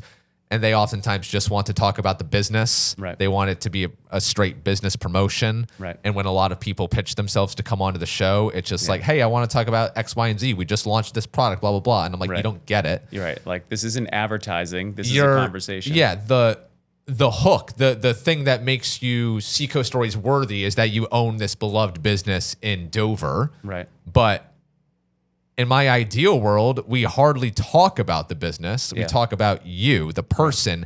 And by talking about you, the person, that's actually, in fact, the best promotion for your business. Right. Because if you show up the right way and people can really relate to you and see something in themselves that they see in you, that's going to make them want to show up to your store. My favorite, one of my favorite podcasts to this day is this woman, Tanya Hart. She owns Oomph Salon in Portsmouth, very successful salon. And I think I know where they are. I don't know anything about salons. I don't, as a man who just gets his hair cut, and that's my form of hair care, I don't care about coloring and dyeing. For as many girlfriends as I have, I can't, we don't talk about that stuff. Yeah. We talked for 50 minutes in our podcast about how she's 45 now, how at age 40, she discovered her biological father after years of false starts, after thinking this was her father and this was her father. Oh my God. And finally is pent up during the pandemic and does reluctantly the 23andMe test or whatever and finds her actual father on Facebook and then meets him at Cup of Joe in Portsmouth at age 40. And what was that revelation like? Was it a great experience for her to meet your father? Yes. She was, of all the fathers that she'd had before, she was stoked that this was her father, and it was an emotional experience. And they started slow at the father-daughter relationship, but then it picked up, and now they're close. We talked about that for 50 minutes and then spent 5 minutes on the back end. So tell me about the salon. We haven't mentioned the salon yet. Right. Which makes a lot of sense, though, that the majority of the people that you're connecting with and doing that with is women. Because I do think that on average, not necessarily true of an individual person, but on average, men have a harder time being able to talk through the emotional story that they've gone through to be able to get to where they are. They think of it as more of like, I played a game, a pragmatic game. I won here, I lost here, I won here, I lost here, and now I've ended up with this. Yeah. Where I think most of the women have had to go through a much more complicated journey, a much more emotionally complicated journey, which is very fascinating to hear about, you know, and you've done an excellent job of being able to create that voice. Yeah. And so, I mean, why I talk to so many female business leaders in the area is because, they are more open. Mm-hmm. They do make for better podcast conversations. On air, off air, my whole life, I've been more comfortable with women having those kinds of conversations around women. Mm-hmm. I still struggle with me opening up to men sometimes, and then men opening up to me, because that's kind of unfamiliar territory with me. So sometimes I can struggle with that. I remember a conversation I had with this guy who owns a restaurant last year on air. Mm-hmm. It was very, kind of like business story heavy. And then at the very end, he just, after 90 minutes of us talking where I was kind of like wrapping it up, he just drops to me that, he was divorced because the restaurant ate up all of his time, and his ex-wife was basically just like, I need more from you. Yeah. And he just kind of dropped that unexpectedly. And if a woman had said that to me, I would have been better prepared for, or would have done something with it. Whereas when he said it, I was like, oh my God, like a man just opened up to me after 90 minutes. What do I do with that? How do I respond to that? So after reflecting on it, like, do you wish that you had done something differently, or do you just feel like that's just so what would you have done differently in that situation? What were you? Well, I wish he had just told, because I do a pre-interview with every guest as well, where I kind of get because a lot of the people I'm interviewing are not famous people with Wikipedia pages and books and podcasts that they've been on. Which is, I think, what makes your podcast that I can awesome. draw from. Yeah, because people, they don't know about. I'm a huge fan of Survivor. Okay. And I think that's what makes Survivor so amazing, is that they take people who are not famous, who nobody knows, and they give them a platform to be able to be unbelievably interesting over a season. And I think that's also what you're doing, what I mean? Because like the audience knows of these people, but they don't know these people. Maybe they've been going to, you referenced Jen Wilder from Lainey and Lou earlier. Maybe they've seen Jen at Lainey and Lou. They follow her on social media, but they don't know her because they haven't heard her story in 10 million other places. So anyways, I do these pre-interviews with people just to get like a skeleton biography so that when I show up to the interview, it's not just, okay, so you did this, and then what did you do after that? And then what did you do after that? I want to be able to go into it with an outline, not a script. I know we like it unscripted around here. Not a script, but an outline so that I can commandeer this conversation in the right way so that I have a good experience, you have a good experience, and ultimately the listener has a good experience. So I wish with this restaurant owner that this had come out in the pre-interview. Mm-hmm. I should have maybe asked him about his personal life. I'm not sure if I did, maybe because I'm uncomfortable asking men about their personal lives. That's a tough one though, because like, is it the right thing to do to ask somebody about a divorce when they haven't, you know what I mean? That's kind of like something I could have just in that just preliminary bio, I could have just asked, hey, do you have kids? Are you married? Got it. What's your situation? Right. I could have, and then maybe I would have known about that. Cause like, again, with a lot of the women that I talk to, unfortunately, a lot of their stories involve rape, sexual harassment, sexual assault, child molestation, horrific things. I don't want on air to be the first time I find out about that. Yeah. I need to think hard about how I want to approach these very tender subjects beforehand so that I treat it with respect, so that I don't say something out of line, so that I know the laws and how to navigate everything. And it's also very tricky when you're on camera that maybe that's not the thing that people want to talk about on camera. Maybe that's a private thing, and you got to figure out how to navigate towards. And how you'll get the sense in the pre-interview, how comfortable are they talking about this? How in depth do they want to go, et cetera. So that's why I do that.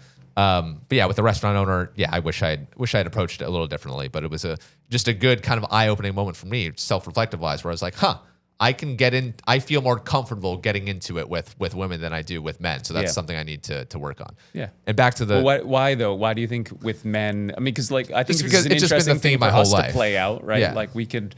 Is Is it because you feel like you have a high capacity to be able to go into emotional conversation and men don't tend to have that same capacity? Is that where the disconnect is? Or Yeah. I mean, I guess I probably generalize with men and just assume, okay, you're a backwards hat wearing, St. Louis Cardinals wearing, like, all right, like you're probably not the kind of guy who I'm going to get into it with. So this guy was that kind of guy on the outset, and then he just drops that. I was like, oh, I wasn't prepared for that. Yeah. Whereas with other men, I can kind of tell before what they're, are they a bro or are they whatever whatever that is. You know what I have found on the other side of that, though, because this is, I can relate to a lot of what you're saying, but I've also found that when you give men an opening to be able to talk, that they're actually seeking that level of depth. Yeah. But they just have never had anybody who ever taught them how to do it. Yep. And it's like that concept that we were talking about earlier, where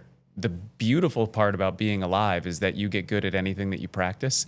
The downside is that you're also getting better at practicing something negatively. So if you practice constantly not talking about your feelings, you'll get really, really good at being able to avoid talking about your feelings. Yeah. Versus if you are somebody who is constantly talking about your feelings, that could be a good thing, or it could be like, whoa, Right. like, calm down a little bit. Yeah, you know yeah. what I mean? Like, let's find that middle ground. Yeah. So it's really interesting topic, because I think that men are looking for an outlet to be able to have those conversations, and yet there just isn't an easy way to be able to find that. It kind of looks like society is going in that direction, but I'm not sure that it's going in that direction in reality. Does that make sense? Like there's like this perception that men should become more sensitive, should talk about their feelings more. But I think that that's the kind of thing that's being sold to the public as like something that's happening, but not necessarily anything that is actually being mechanically solved in the background, so that men feel like they have a better attachment to that. And I haven't thought too much yet about what this would look like, but there is a part of me that is feeling called to kind of help bridge that gap. Yeah. I have been so surrounded by women my whole life, and I've picked up a lot of their skills, sensitivity, communication, empathy, some skills that men often lack. And to your point, men need connection with other people. How do you get connected with other people? By being vulnerable, by being intimate, by sharing real parts of you, by having real conversations, by being in the same room, feeling each other's presence, not behind a screen, communicating over your Xbox. That's not a form of intimacy that I want any part of, or watching a sports game. Right.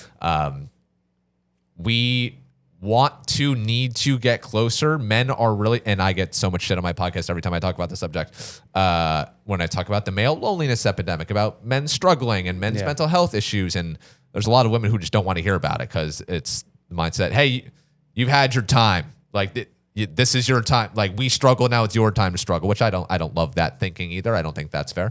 Yeah. But I understand where the women are coming from. We're struggling, and we need someone. Is it me? Maybe it's me because I'm crazy and think I can do anything. To try to lend a hand to these men who want that, need that connection, and to make them feel seen in the same ways that a lot of women do. Seems like it should be anybody like anybody who should. Yeah. Right? But I mean, because that gap needs to be bridged. Yeah. Because it's very clear that it seems like everybody agrees that we should all be equal, but we also have to accept that we're all different.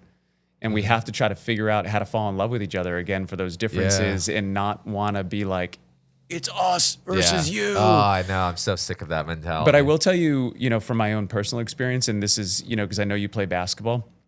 I lost my mom about a year and a half ago. Tough situation, like anybody that's ever gone through that, it's complicated. And I was playing basketball consistently through all of that. And the guys at basketball, we didn't really talk about it a lot, but they knew, because I play with probably a group of 15 guys. 3 or 4 of them I would consider really close friends. Those guys knew exactly what was going on in my life. Everybody else had the peripheral view of what was happening. But right after she passed, I remember going and playing basketball. It must have been like within 48 hours of it. Hardly, struggling to not, let tears fall out at any given moment. Just that's the state that you end up being in. Not a single one of them said anything to me. but every single one of them made me feel like they had my back. I don't know how to explain that, but on the court, it was like anytime where somebody maybe would have given me a little bit of shit, Yeah. they all gave me encouragement. Anytime that they could tell that something, they just, I felt it the whole time. And to be honest, it was so much more powerful what I felt there than so much of the sympathy that I was getting from other people who were like, hang in there. You're in my thoughts. Like the text messages that I was getting, I like didn't not appreciate them, but it wasn't nearly as profound as what I experienced on that basketball court. I'm like, these guys would go to war with me right now. Like, I feel like these guys have my back completely. Yeah. So that was just a moment where I learned how to appreciate the different side of intimacy that men are able to be able to do. It's just a little bit more silent. But do you wish you had had more of a verbal, in your face kind of support? Maybe you can relate to this, but like I am such a verbal person and I operate in in that space so much that, no, I didn't need any more of that. You know what I mean? Like I know who to talk to if I need to. And usually I don't even need to. Usually I can figure these things out on my own and then figure out where I need to go from there. But I did need that. And I didn't know how to explain that.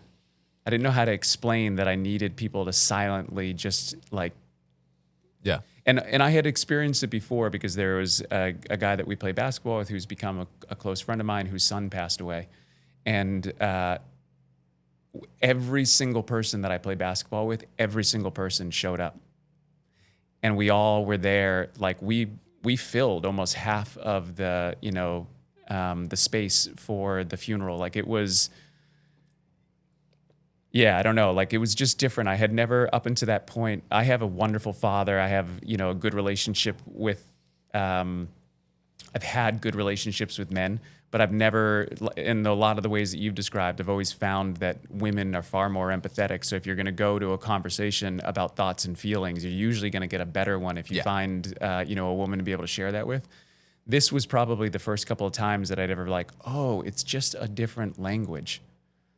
And it was just a language that I wasn't as attuned to, but when I started to understand it and feel it, it started to make a lot more sense. Yeah. And maybe that's the gap in between is it's like the spoken versus the unspoken, the discipline versus the action versus the spoken word and the compassion. Yeah. The masculine was described to me once as just like stiff as a board, this unmoving, this unflappable, this I've got your back, but don't necessarily need to express that I've got your back. So that's kind of what you're speaking to. So that's kind of a beautiful thing. Yeah. And I've also experienced some of those guys have evolved to wanting to talk more. Yeah. Cool. So it's not like, it doesn't seem like it's one thing or the other. It's just for just such I think just so much room for us just to open up conversation about being like, does it have to be one or the other? Yeah. Can we figure out how maybe if you're right in that in-between space and you understand what it's been to walk into locker rooms and understand what that masculine culture is, but you also are, having deep friendships and understand what the feminine experience is, can we create a catalyst where you can be sharing perspectives from both sides that bring people together to this equal ground where it's like, you know what, I find lovely people in both of these sides. Like, let's figure out how we can recognize, and I guess it all goes back to that, like, equal but different. Yeah. How can we see each other, that the value is in the difference? Because if everyone was just like us, what would we be learning? I know, right? I know. One more note, and then we can move on to the second envelope. Yeah. I don't want to mess up the format. I wear this purple hair tie on my wrist. I got this, I was on a yoga retreat led by Amesbury's own Sarah Olson. Sweet. In Mexico 2 years ago. And on this island, they're well, this sounds amazing. This whole thing that you're describing here sounds amazing. On this island, there's a school, and this island is not well off. This retreat center is very bougie, but the rest of the island. What island is it? So the island is called Shinalani. It's about maybe 40 miles off the coast of Puerto Vallarta. Okay. And so this school, not well off. So we go there. We bring maybe some school supplies for them. Sure. And then we just go hang out with them for an hour, play whatever. Try to teach them some yoga moves. Yeah. Maybe they teach us something, but there's a language barrier. And, Sarah, who's leading the retreat, knows some Spanish. I know some Spanish. We usually always have someone in our group who can serve as a translator of sorts. Sure. But this little 4-year-old girl, she comes up to me and we're playing, we're hanging out. I'm communicating with her a little bit, push her down the slide, whatever. She takes this hair tie out of her hair and gives it to me. And I didn't know whether was she just showing it to me? Was she gifting it to me as this is mine to keep? Yeah. I don't know what her intention was, but I took it and put it on my wrist and then decided that I'm going to keep this. Hopefully she didn't need this. Hopefully she has more. I'm going to keep this as a reminder that this 4-year-old girl in Mexico, far, far, far away from where I live, we don't speak the same language. We do not have the same skin tone. But this is going to serve as a reminder to me that we are all one. We are all cut from the same cloth. We come from different places, are raised differently, look differently, talk differently. But there is this mutual shared understanding that we are all human beings, that we are all in this together, that even though we may look, sound different in whatever form, that we are all the same at our core. We always have been, always will be. And it's just this reminder, that we're all in it together. Can I add one thing to that? Because Sure. I've been thinking about this a lot lately, and I would just that is a very beautiful story. And the other thing that it makes me think when I think of that story or listen to you tell that story is that should also be a catalyst for us understanding how we understand what's not right about the world right now. Is that if you're prioritizing anything over the safety of that 4-year-old girl, over the prosperity of that 4-year-old girl, of the prosperity of any 4-year-old girl anywhere in the world, if there's a child in the world right now that is being harmed by the profiteering of adults, fuck those adults. That's how I think we have to start to reimagine how we could build a better world, is just reimagining the places that we all completely align. Like, I don't know any reasonable human being that doesn't think that your job as an adult is to make sure that every child has an opportunity to live a better life. Yeah. And yet when you look around the world, it's pretty clear to see that the decisions that are being made are not being made on what's in the best interest of children. It's being made on what's in the best interest of adults who are trying to figure out how to continue to get more power and wealth. Yeah. That, I think, is it's like there's two opportunities in every story. Yeah. There's one opportunity where it's like, what is the opportunity for us to take a breath in and understand the beauty of what actually exists out there? And then the next one is like, okay, well, what do I do with my breath out to make sure that I'm actually trying to promote something that is in the exact image of the breath I just took in? How do we have that reflection of those two things as equally as we can? Very well said. I have an idea. Okay. I feel like, these questions, we talk about it before we come on, but these questions are all curated for you. Yeah. And the first 3 questions are all about getting us to kind of talk about things that we've experienced in our past. The middle 3 questions start getting into the relationships that we build with other people. What is our present? How do we do that? I feel like that's kind of where we are in this conversation. So I think we can skip the next 2 questions. Unbelievable. If you're okay with that. Yeah. And Can I go to the bathroom first? 100%. Let's pause. Let's go to the bathroom. We're well hydrated over here. We'll start with the next one. Formal, Oliver. I've never heard you do a formal countdown into re-recording. Okay, so we have agreed that anytime we take a break, we're just always going to come back and try to give context to what was going on. In this particular case, one time we had to stop because we had technical issues with some of the cameras. Oh, yeah. This time, no technical issues. We just all needed to take a bathroom break. So we've done that. We were having a conversation right before we came on where you asked me if I was single. The answer to that question is yes. And then you were talking about the fact that you do a dating event and asked if I have any interest in going. Yes and no, I would say. You know what I mean? I just spent a year of my life figuring out how to be alone without being lonely. Love it. And I can't quite figure out whether I'm ready to start dating again or whether I still need more time to build self-confidence to understand who it is that I want to be dating. Yeah. And I'm in that phase. I mean, you're somebody who understands that. I'm Yeah. more than happy to take advice on what you think that means. But I have been married twice. Oh, wow. The first time that I was married to my kid's mother, and that didn't go the way that I thought it was going to go. And she ended up meeting somebody else that she wanted to build a life with, and that happened for me Been very, there. very quickly and unexpected. And that has been like it is for most people. It was it when you talked about the trauma that you experienced when you were younger.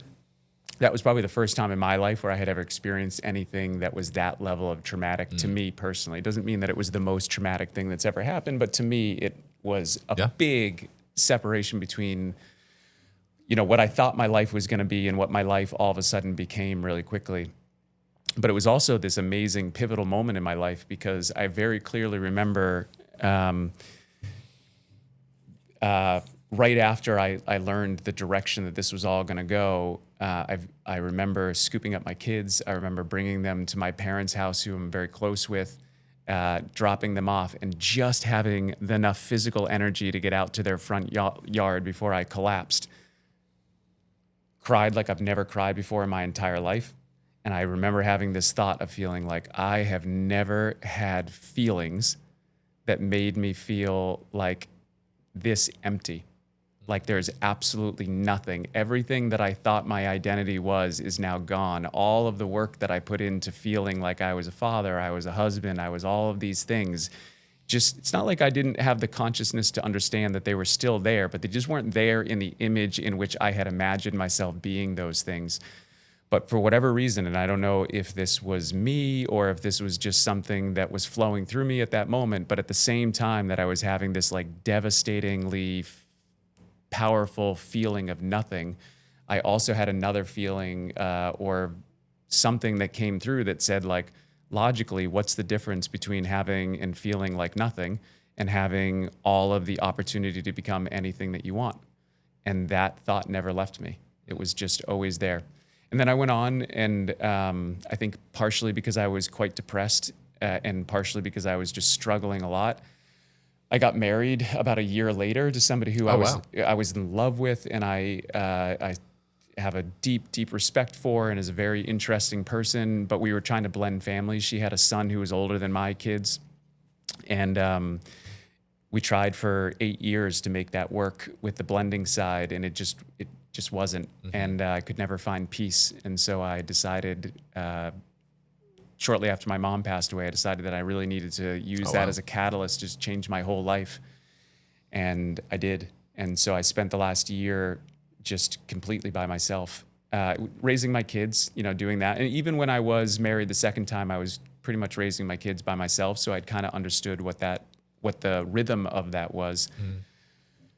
But now I'm just trying to figure out what does it look like to reemerge into the world. And I found learning how to be alone without being lonely to be an unbelievably powerful experience in my life. And I feel the best I've ever felt. I feel the most like me I've ever felt. I understand my patterns in ways that I never understood before because I just never had time to myself. I never had, my kids are, one of them is in college now, but my younger son is with me for a week and with his mom for a week. And so I have these weeks where it's, I'm by myself and I can be like, I can do anything I want. Yeah. I've never had that. I had my first kid when I was 24 years old. Oh, wow. So I didn't have that normal, smoke weed, play video games youth. I was right into trying to take on responsibility and be serious, and I had owned businesses since I was like 23 years old. And so, yeah, I don't know. It's a really interesting question that you just asked me, and I don't know what the answer is. And it's probably the biggest place in my personal life that I still feel insecure.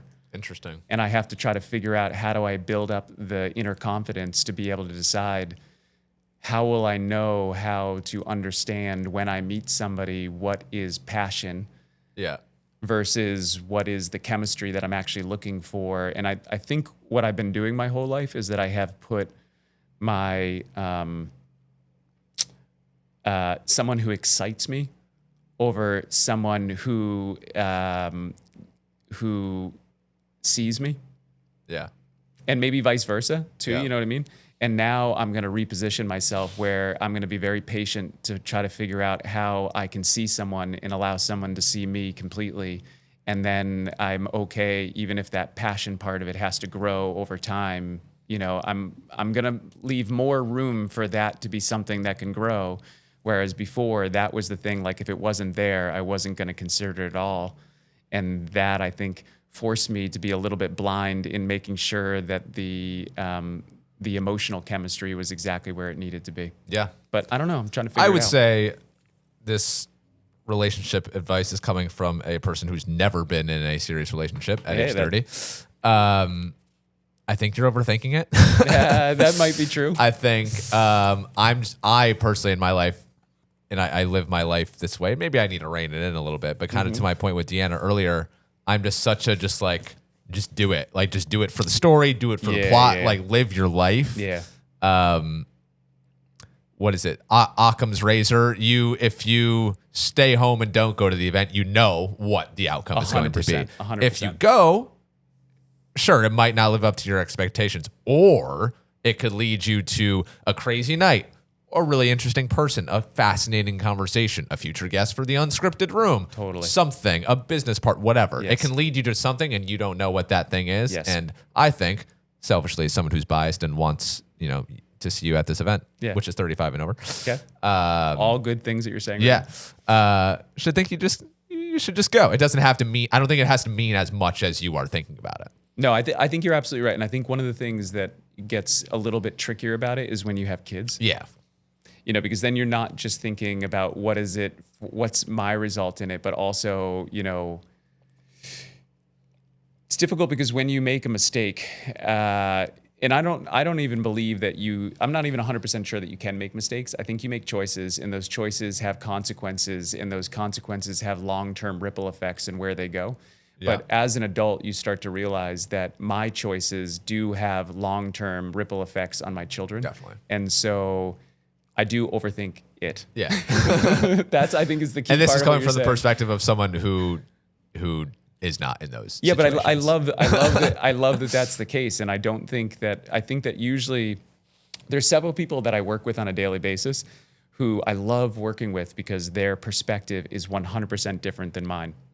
And what I always find is that anytime that I can talk to them and I can, like you were saying before, when you can lower your ego down to the point where you can start to listen a little bit, it's always the middle ground between those two places, right? So I don't need to go to an event to look for somebody that I'm going to marry tomorrow. You know what I mean? Like that's where I'm looking for this extreme side of things. But maybe what you're saying is like, hey, just go to an event and see what happens. Yeah. Like it's not rocket science. It's not tricky here. And I love that attitude. And I think you're 100% right. Cool. All right. See you Friday. Okay. Okay. So this question is backed off of the ones that we didn't read, but I'll bring you into perspective on it. Okay. So through that process, which I'll explain in a second, how has listening to people shaped the way you understand them? So basically the second half of the question is important. As you've done more and more interviews with people, how has listening to them made you understand the behaviors, the patterns of people, but also the individual? Is there anything that you've picked up on that has been really fascinating for you in this process? Repeat the question one more time. When you're talking to people, as you do so much with Seacoast Stories, are you seeing patterns that start to emerge in the way that you're having those conversations that has taught you a lot? I mean, I know you love history. Yeah. And history is the unraveling of patterns of human behavior over long periods of time. Yeah. And you've even pointed out that you believe that they're cyclical, that they're happening again. Can you see those patterns the more you get to know people as you start doing interviews? I would say one big pattern I've seen, you know about the Saturn return? No, tell me. Oh, wow. I'm shocked. All right. So, I mean, don't quote me word for word on this, but this is the general idea. This is what we got Oliver back there for. Anyways. Okay, great. Yeah. Yeah, Oliver, you can pull up the actual definition of the Saturn return and butt in if I get it wrong. So it takes Saturn, the planet Saturn, 29 and a half years to complete its orbit. Okay. So when I was born, I'm 30 now. So I am in the midst of my Saturn return, or somewhere. I forget how long your Saturn return lasts, but like I'm in the thick of it. I would have guessed that you were older, not because like you look like you're 30 years old, maybe even younger than 30, but you have a maturity level that seems like you're a little bit older, like you've got more life experience than you'd have at 30, which is I cool. appreciate that. Yeah. So when I was born 30 years ago, Saturn was in one spot, and 30 years later, it's in that exact same spot it was when I was born. Okay. So where Saturn was when I was born, that's my true essence. That's me. That's Troy. 30 years later, Saturn is in that same spot. It's me. What is that? What is it? So do you mean that from an astrological standpoint or from a... So when you hit your Saturn return, you are getting back to the truest version of you. Okay. So this is why, and this has happened for me in the last year, and I've also witnessed this same pattern on the podcast, the interviews. You hit 28, 29, 30 years old. This is a major turning point for people in their lives. Yeah. This is this career that I've been pursuing, that I thought I wanted. It's just not it for me anymore. This relationship that I got into in college or in my early career, it made sense then, but it doesn't make sense now. Yeah. It's this deeply self-reflective time, this introspective time for a lot of people based on what's happening in the sky, that people are just like, man, I want to get back to what lights me up inside, what makes me feel most like me. And that has absolutely happened for me within the last year. I feel more like myself and back to the truest version of me than I ever have, more aligned than I ever have before. Yeah. And it's been a recurring theme with a lot of guests as well, that at 28, 29, 30, they made moves to get back to who they really are. So who do you feel like you really are right now? Like what is it? What was it that you discovered over the last year that opened you up to this feeling of like being able to tap into something that's more you? Yeah, I mean, Seacoast Stories has been the catalyst for all of that. As I said, and you started that in 2023, so you've been at that. I moved here June 23. I started the pod in June 24. Okay, so 2 years about right at this point. You've Coming been up on 2 years, I've been doing it. So when I was at ESPN, Spotify, I reseated, not because I wanted to, but just because that was the path that was given to me. I faded into the background, behind the scenes, making other people look and sound good, giving other people the information they needed to sound informed on air, conducting an interview, talking about a big thing happening in the sports world. My voice, my opinions, my performance skills went dormant, basically. Right. But I was still cultivating them on the side. I was, writing blogs and then Substack and then hosting my own podcast that I hosted, the Troy Farkas Show, which became the Found Generation, which was like just kind of these self-improvement-y, wellness, personal development, philosophy type of things. Sounds very interesting. Yeah, that I've always been fascinated in. And there was just part of me that's just like, I'm a performer. I'm an artist. I'm a writer. I have things to say. My voice matters. Yeah. But I wasn't getting that in my career. When I started Seacoast Stories out of this newfound curiosity for this area, this love for this area, but also this opportunity that I saw. And when that started taking off or getting more traction, more so than any of those other side quests that I'd had before that were fulfilling me creatively, but weren't necessarily, reaching the masses or making an impact of any kind. Yeah. It starts getting traction here, and it was just lighting me up so much inside that I was doing the art, but it was actually making an impact on people. I wonder if you just articulated something that is really powerful for people to think about, which is that what you found was curiosity and opportunity, coming together. And you might have had other things that were like just curiosity, but the opportunity wasn't really there. Yeah. And I've also talked to a lot of people who are entrepreneurs who seek opportunity, but they don't do it in a place where they're interested. I've actually had a couple of these ventures myself, and find those to be incredibly unfulfilling. Yes. Because as much as we all need money, it doesn't mean a lot without interest and passion. I mean, it does mean something, but there's something really amazing when you can focus on something outside of that is igniting, but there's still the opportunity to make sure that you have the potential of reaching financial freedom so that you can reach creative freedom.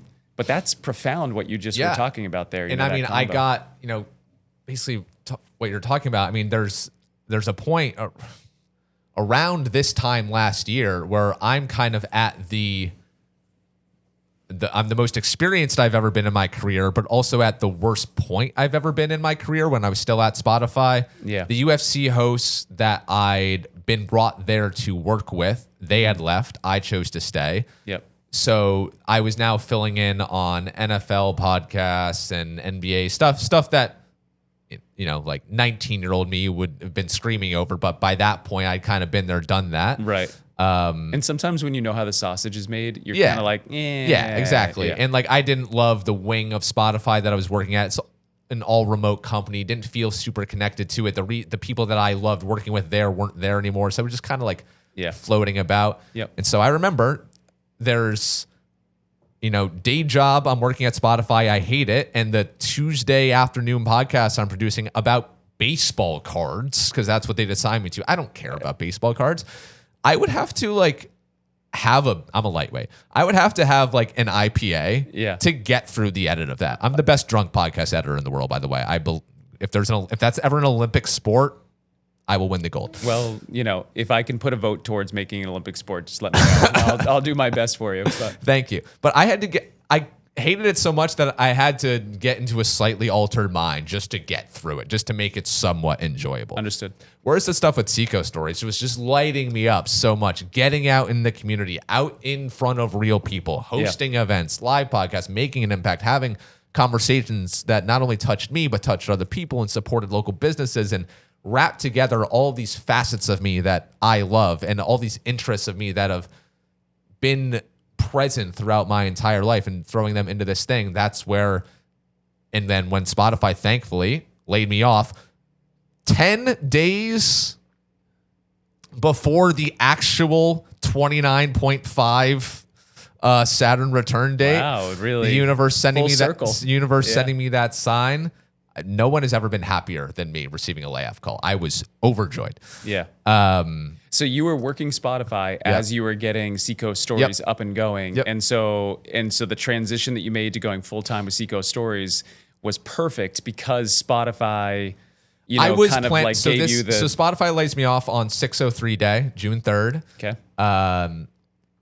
And I'm a year into Seacoast Stories at that point. I'd had it in my head that I was going to leave, that I was going to have Seacoast Stories in a spot financially, business-wise, to where I could leave on my own terms from Spotify at the end of 2024. Okay. So Spotify gave me the boot a little sooner than I would have liked in my perfect world, but it was also the boot that I needed because the universe forced my hand. I couldn't dilly-dally. I had to figure it out. Yeah. And honestly, I'm so glad that things played out the way they did, and now I'm living in more alignment than I ever have, and I'm stressed every day, and I have a million tasks to do every day, and I feel the weight of the world on my shoulders sometimes, but it also, I feel so much more alive than when I did this time last year. Yeah, I think for all of us, I think there's something very powerful about taking on a quest.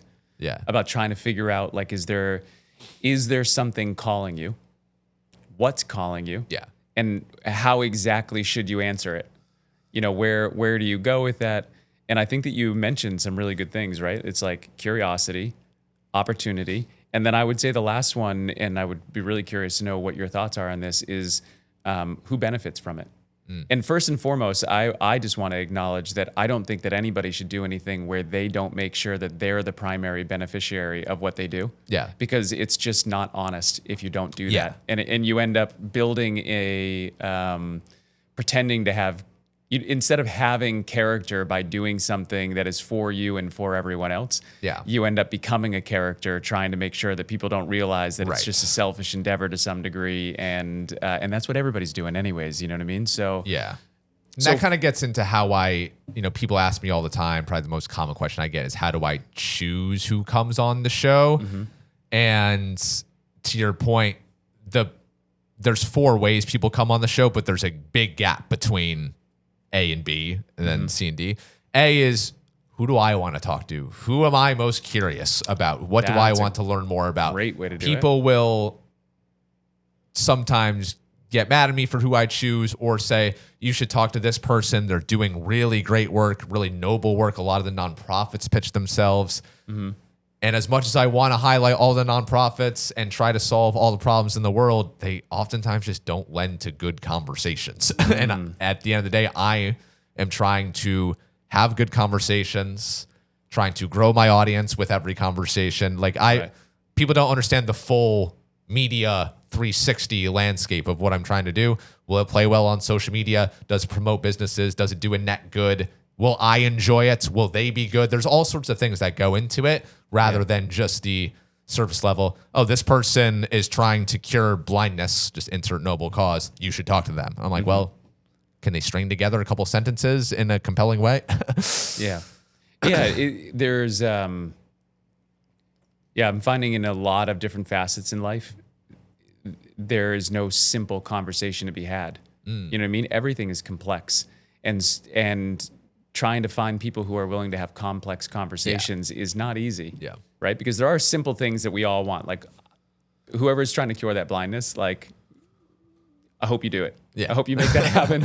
But if we can't have an interesting conversation that goes beyond just that one fact that that's what you want to do, I totally agree that doesn't make a compelling opportunity for people to want to become emotionally engaged in whatever the organization is, the endeavor is. It makes sense, I think, and I continue to be infinitely curious about, like, you don't have to name names or anything, but have you found a rhythm with what kind of guests are the best chemistry for you?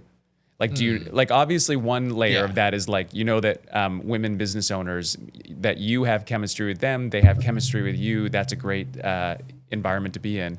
Is there anything else, like, kinds of businesses that you really love talking about? Selfishly, my favorites are the yoga people, the spiritual people, the weirdos. Yeah. And I love talking to them the most because not only do we have this shared interest, but this is something that I've learned becoming a yoga teacher. As yoga students, we all have our favorite teachers. We look up to them. We put them on a pedestal that maybe they don't deserve to be on, but we put them there anyway. We think they are holier than thou, that they are better than us, and we eat up everything that they do. Is it very cliche that I'm having my yoga teacher come in and do a podcast on Thursday? Does that mean... Absolutely. Okay. That's amazing. Where do you go? Do you go to Resilience here? No, Meta Yoga. Oh, I don't know where that is. In Salisbury. Oh, cool. Very cool. I'll have to check it out. She does Bikram. Cool. So it's the... Oh, yeah. Yeah. Very, very common for guys to go to Bikram. Yeah, there's actually more guys there than there are women. And I'm not surprised by in that. my mid 40s, I'm probably the youngest person there by 10 years. Interesting. Yeah, most of the time that I'm there. But I will say, for whatever it's worth, Jan, who runs that studio, she's incredible. Yeah. And not like, I don't know enough about yoga because I've only been doing it for 6 months. I would be fascinated to learn more from you about the practice of it in general. But the thing that has been, I've done a lot of learning about how to be a teacher from her because she is so locked in for that 90 minutes.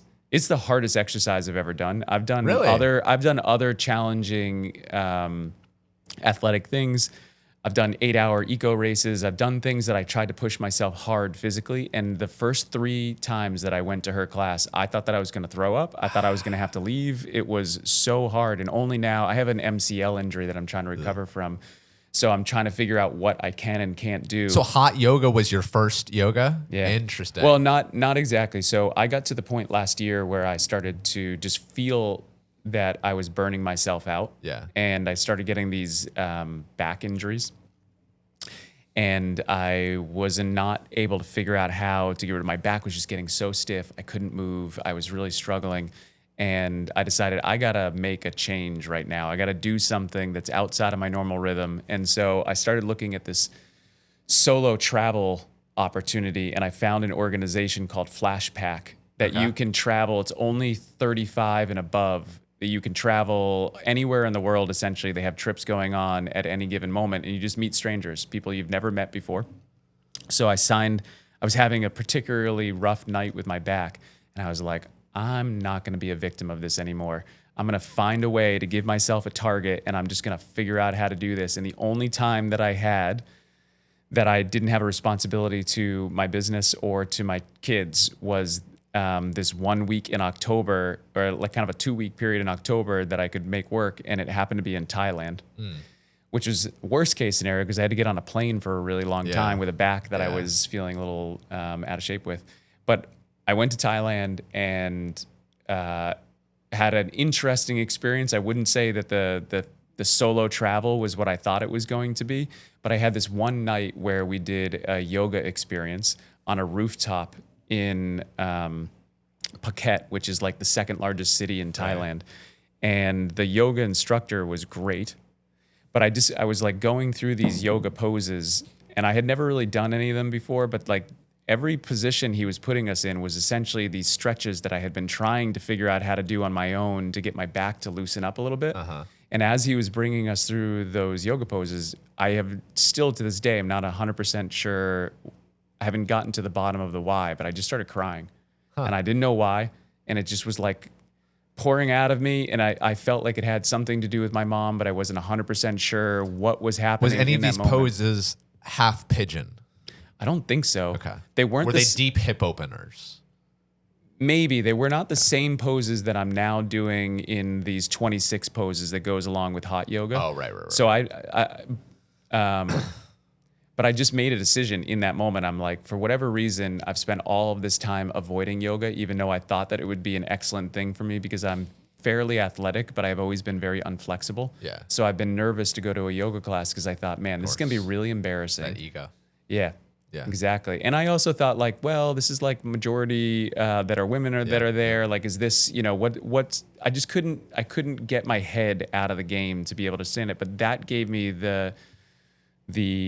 it was the genesis of me understanding like, no, listen, the second half of my life, I'm going to focus on feeling great in my body. I don't really care what my body looks like anymore. I really care about how I feel in my body. Right. And yoga seems like the most obvious pathway to being able to loving being in my body. Yep. I came home. I signed up for Jan's class. I took one class and thought I was going to throw up. And I was like, you know what? I need to make a commitment right now. I went back to her and I'm like, I'm signing up for a monthly membership right now. And I've been going 4 days a week ever since. Wow. And Good for you. I still every day, it's an hour and a half, and I'm still struggling to be able to not want to quit at certain points. Not like I would ever walk out of the class, but just like not give it my absolute best all the time. But you also don't have to give it your absolute best the entire time. That's a big part of yoga as well. I agreed. And it's all of that is very interesting to me because I do have a mindset where I want to get the most out of myself all the time. And I'm trying to build to figure out what my actual potential is. Yeah. But I do like going to a place where there's this like, listen, you can be maxed out at any point, or you can take a second and you can figure this out. I think it's a much more honest way to be able to go through figuring out your body, and I've really been enjoying it. Yeah. But I'm a total beginner, and I'm just trying to also love the experience of being a beginner, because there's something that happens in your brain where you're learning something new. Yeah. Especially if you've worked really hard to try to gain mastery over something else. You understand that you might be able to apply some of what you've gained in that mastery to something else that you want to learn, but you still have to start from the beginning, and your body doesn't know anything, and you have to be able to kind of like take a mindset and apply it to, to the motions. And I've loved it. And I've been very grateful to anybody that, that practices that, because I think it's better for the world. Yeah. My challenge to you, and also to me, you're spot on that yoga is the way to connect mind to body.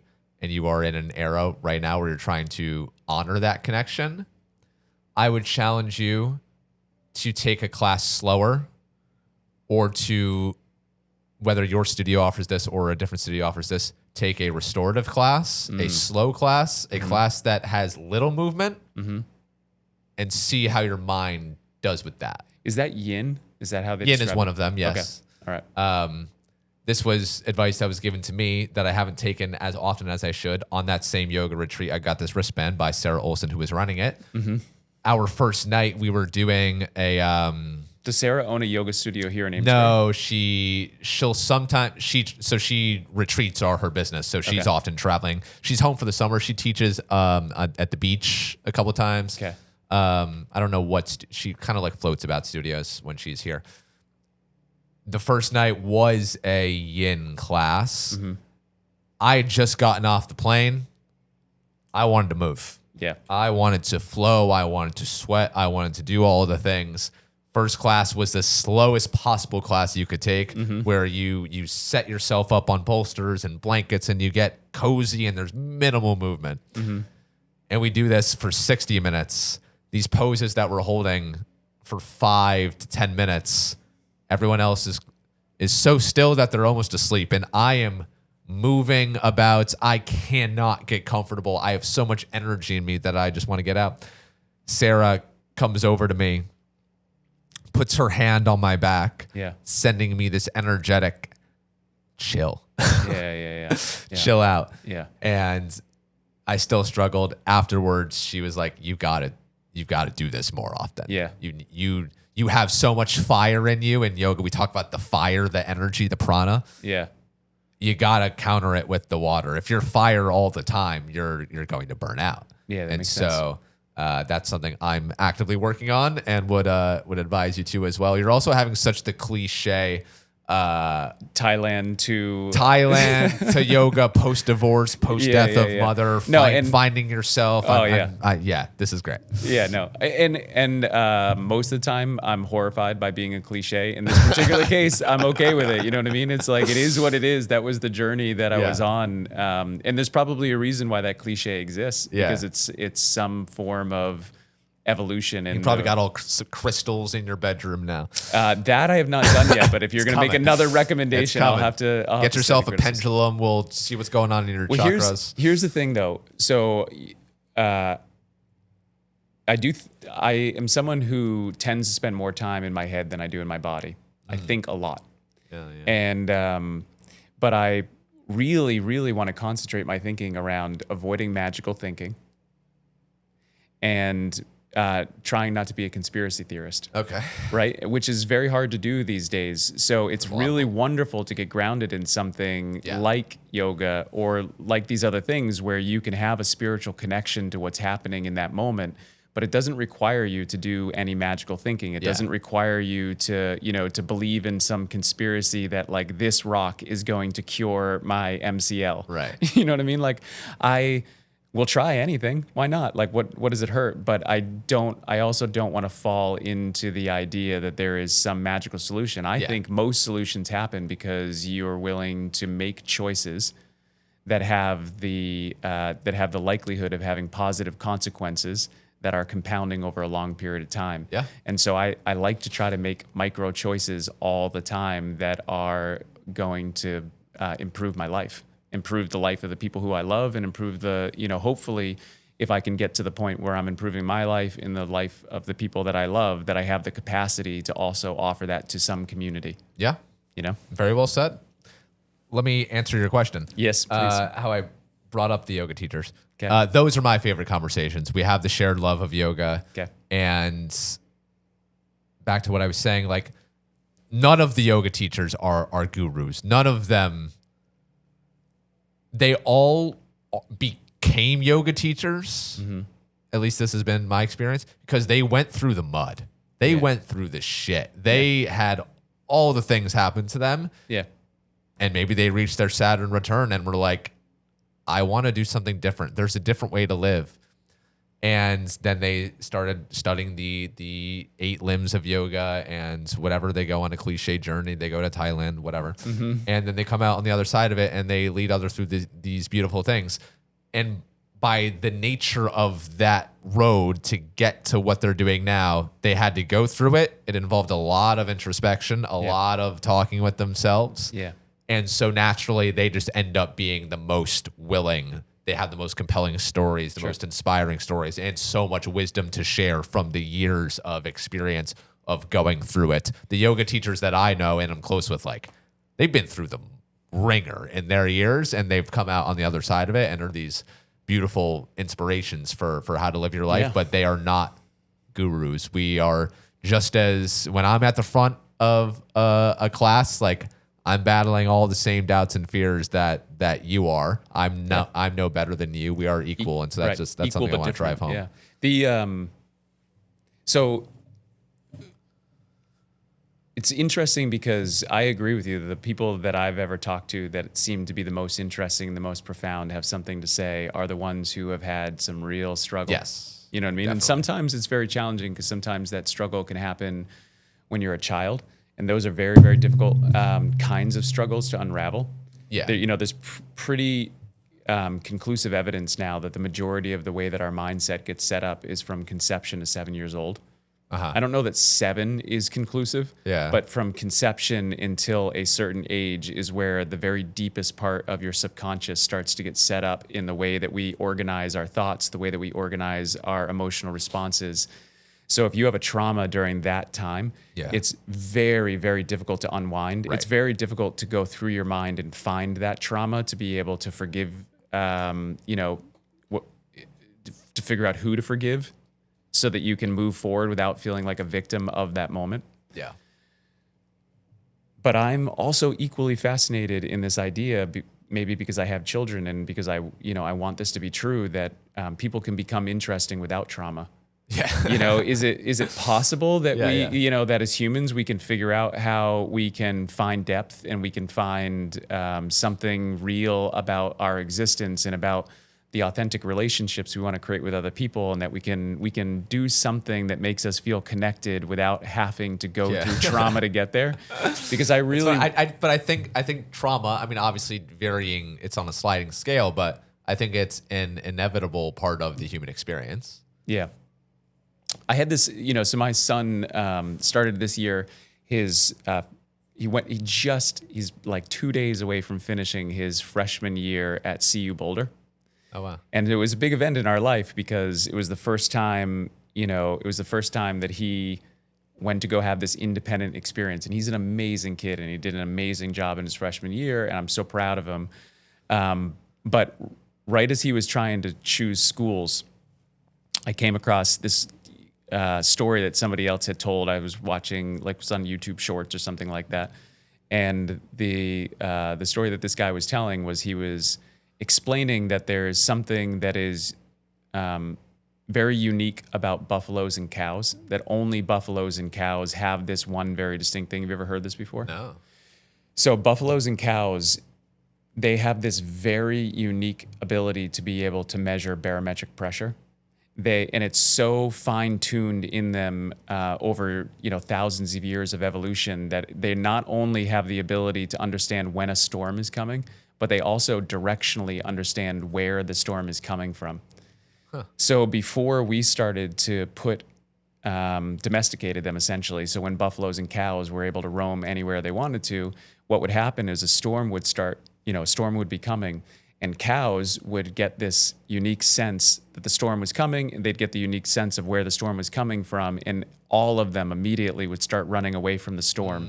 And they would exhaust all of their reserved energy trying to get away from the storm. And by the time the storm hit them, they would have depleted themselves of all energy, and they would just have to sit on the ground and weather the storm, and then and have real issues from the exhaustion that they felt and the what they were dealing with.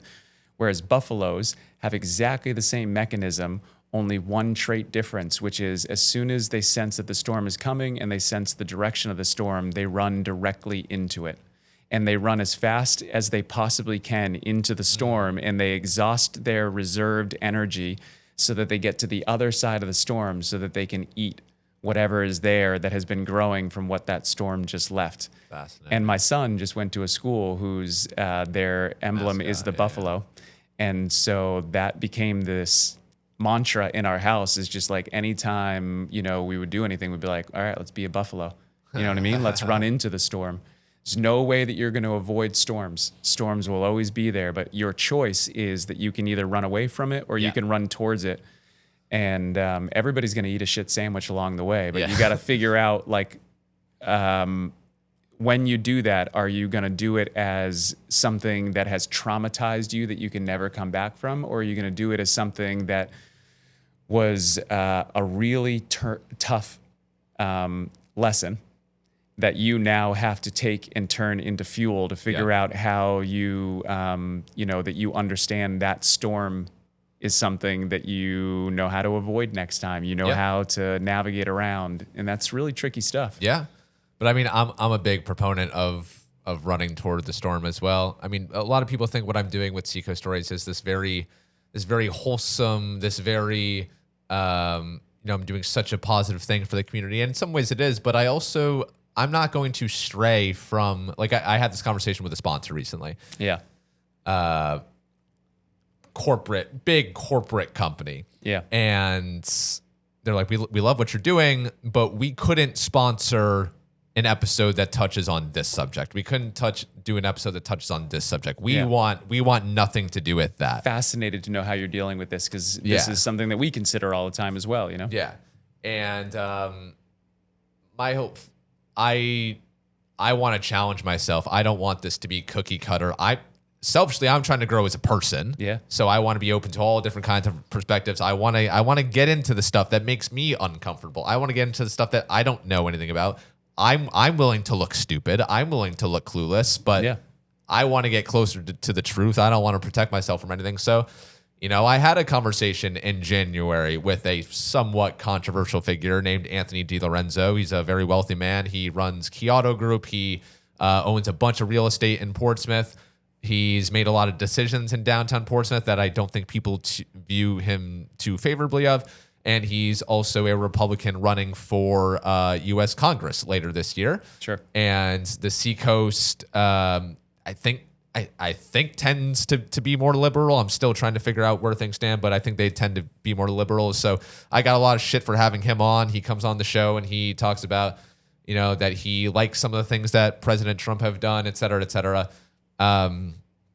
People got mad at me at the sheer just that I had him on the show, let alone what he said, just that I had him on the show. And I'm like, I want to hear from all kinds of people. I want to challenge myself. I don't really talk politics. It's not something I follow too closely, but let me throw myself into this conversation and be open-minded to it and see what he has to say. So how was the experience? Was he a cool guy to talk to? He was okay. Like he was fine. I mean, he, was politicians speak, like didn't say anything too interesting. I don't think he said anything too controversial, but people listened. It was my most listened to episode of the year.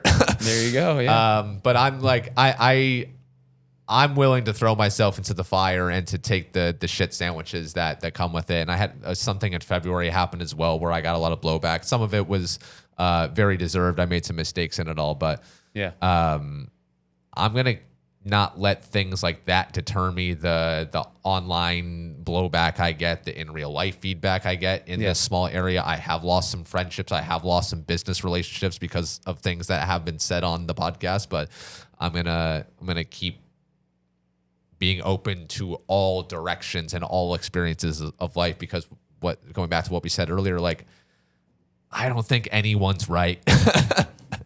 I don't think we're all making this up as we go along.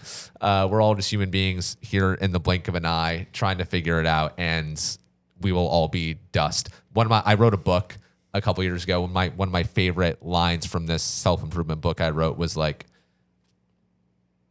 Jesus Christ, Napoleon, Martin Luther, King Louis. I just rattled off like some of the names of the most famous people of all time. Mm-hmm. Me as a history student, I can tell you a little bit more about these people, but the next person you run into down the street, what can they tell you about Martin Luther? Mm-hmm. Martin Luther changed the game for religion in the 13 or 1400s or whatever. Mm-hmm. The person you run into can't tell you the next thing about him. I say this to say that, like, you could be the most famous, the most known, the most knowledgeable person. No one's going to remember anything about you. So stop acting like you are the most important, holier than thou, that I am so right and you are wrong and I have to prove that I'm better than you. I'm just like, take a chill pill, sit back and listen. Yeah, I mean, for what it's worth, I think that you're making a really rational decision in doing that. It also sounds like you're somebody who has put in the work to be able to have deep introspective thought. Yeah. And the more thought that you have, the more I think that we all come to the same conclusion, which is that we can accomplish a lot more in alignment than we can in conflict. For sure. And so the idea of being, the idea of not allowing somebody to have a voice because they have a different perspective from you, Yeah. is quite literally the opposite of where the opportunity exists. Yeah. You know what I mean? And I'm not saying that you have to. There are also people who are sharing their thoughts to manipulate other people. Yeah. And if you are manipulating someone to try to benefit yourself, I think we should call that person out, and we should try to make sure that what we're seeking is honesty. Yeah. And what we're seeking to be is honest. Yeah.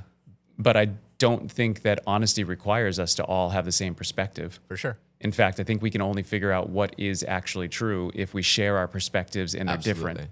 Absolutely. So that's a very confusing place to be in right now, right? Yeah. So if you're like I'm sitting in front of a mic, you're sitting in front of a mic, and right now, we have to make split-second decisions on how we try to sustain making sure that we're carrying an honest conversation with one another.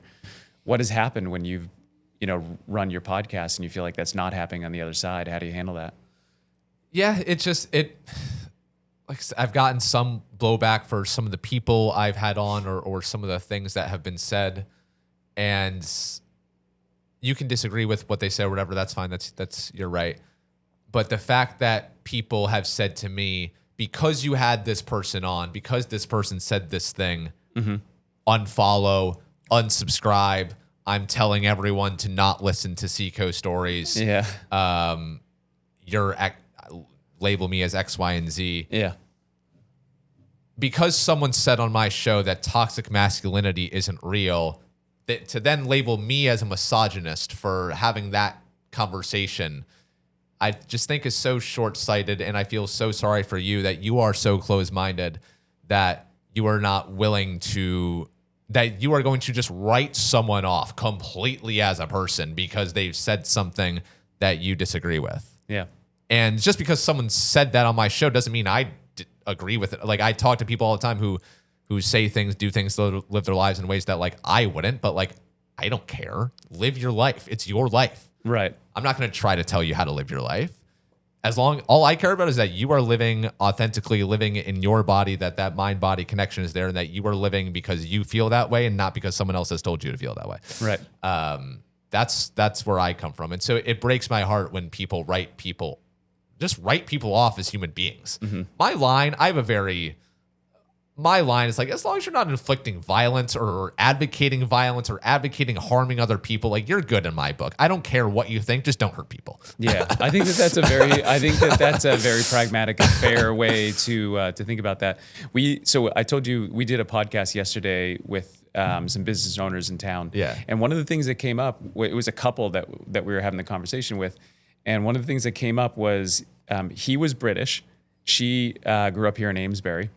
And they were talking about the difference in what it feels like to go to the two homes for holidays. Like, what's it like going to? And he was from a British family that had done well for themselves. They were in investment banking. They had sort of a polished British demeanor, the way that he described it.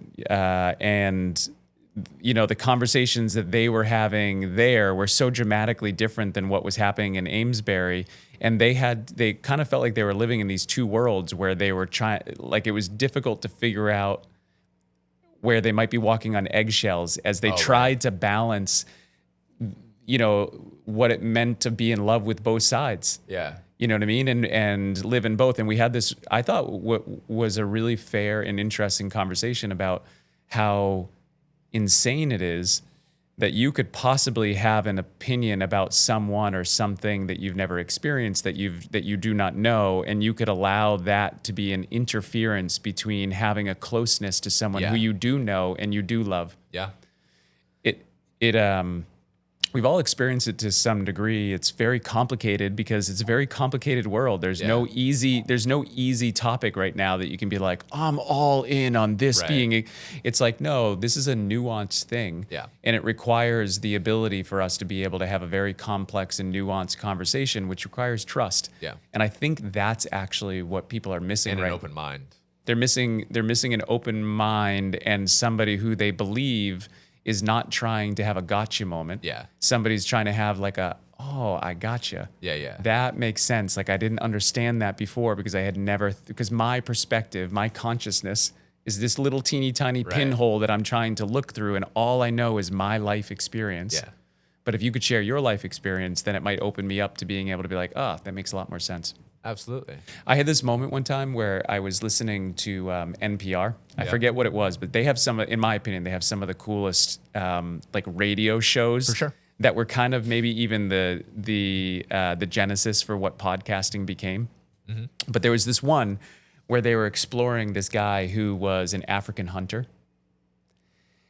And on the surface of that, like where I was in my life, and this was probably, I maybe was like 30, 31, 32, something like that. And at the time I was like, prize hunting in Africa, like this is terrible. Like if I ever saw somebody, standing over a lion with a gun, that like to me, that was red meat of like, that's a shitty thing to do. It was an easy thing. Yeah. But this radio show went in and explained the other side of it in a way that I had never heard, which was that these places where you can go on safari in Africa, they have to be extremely heavily protected. Yeah. Because there are poachers that are coming in. There are all of these forces that are killing off the wildlife really, really quickly.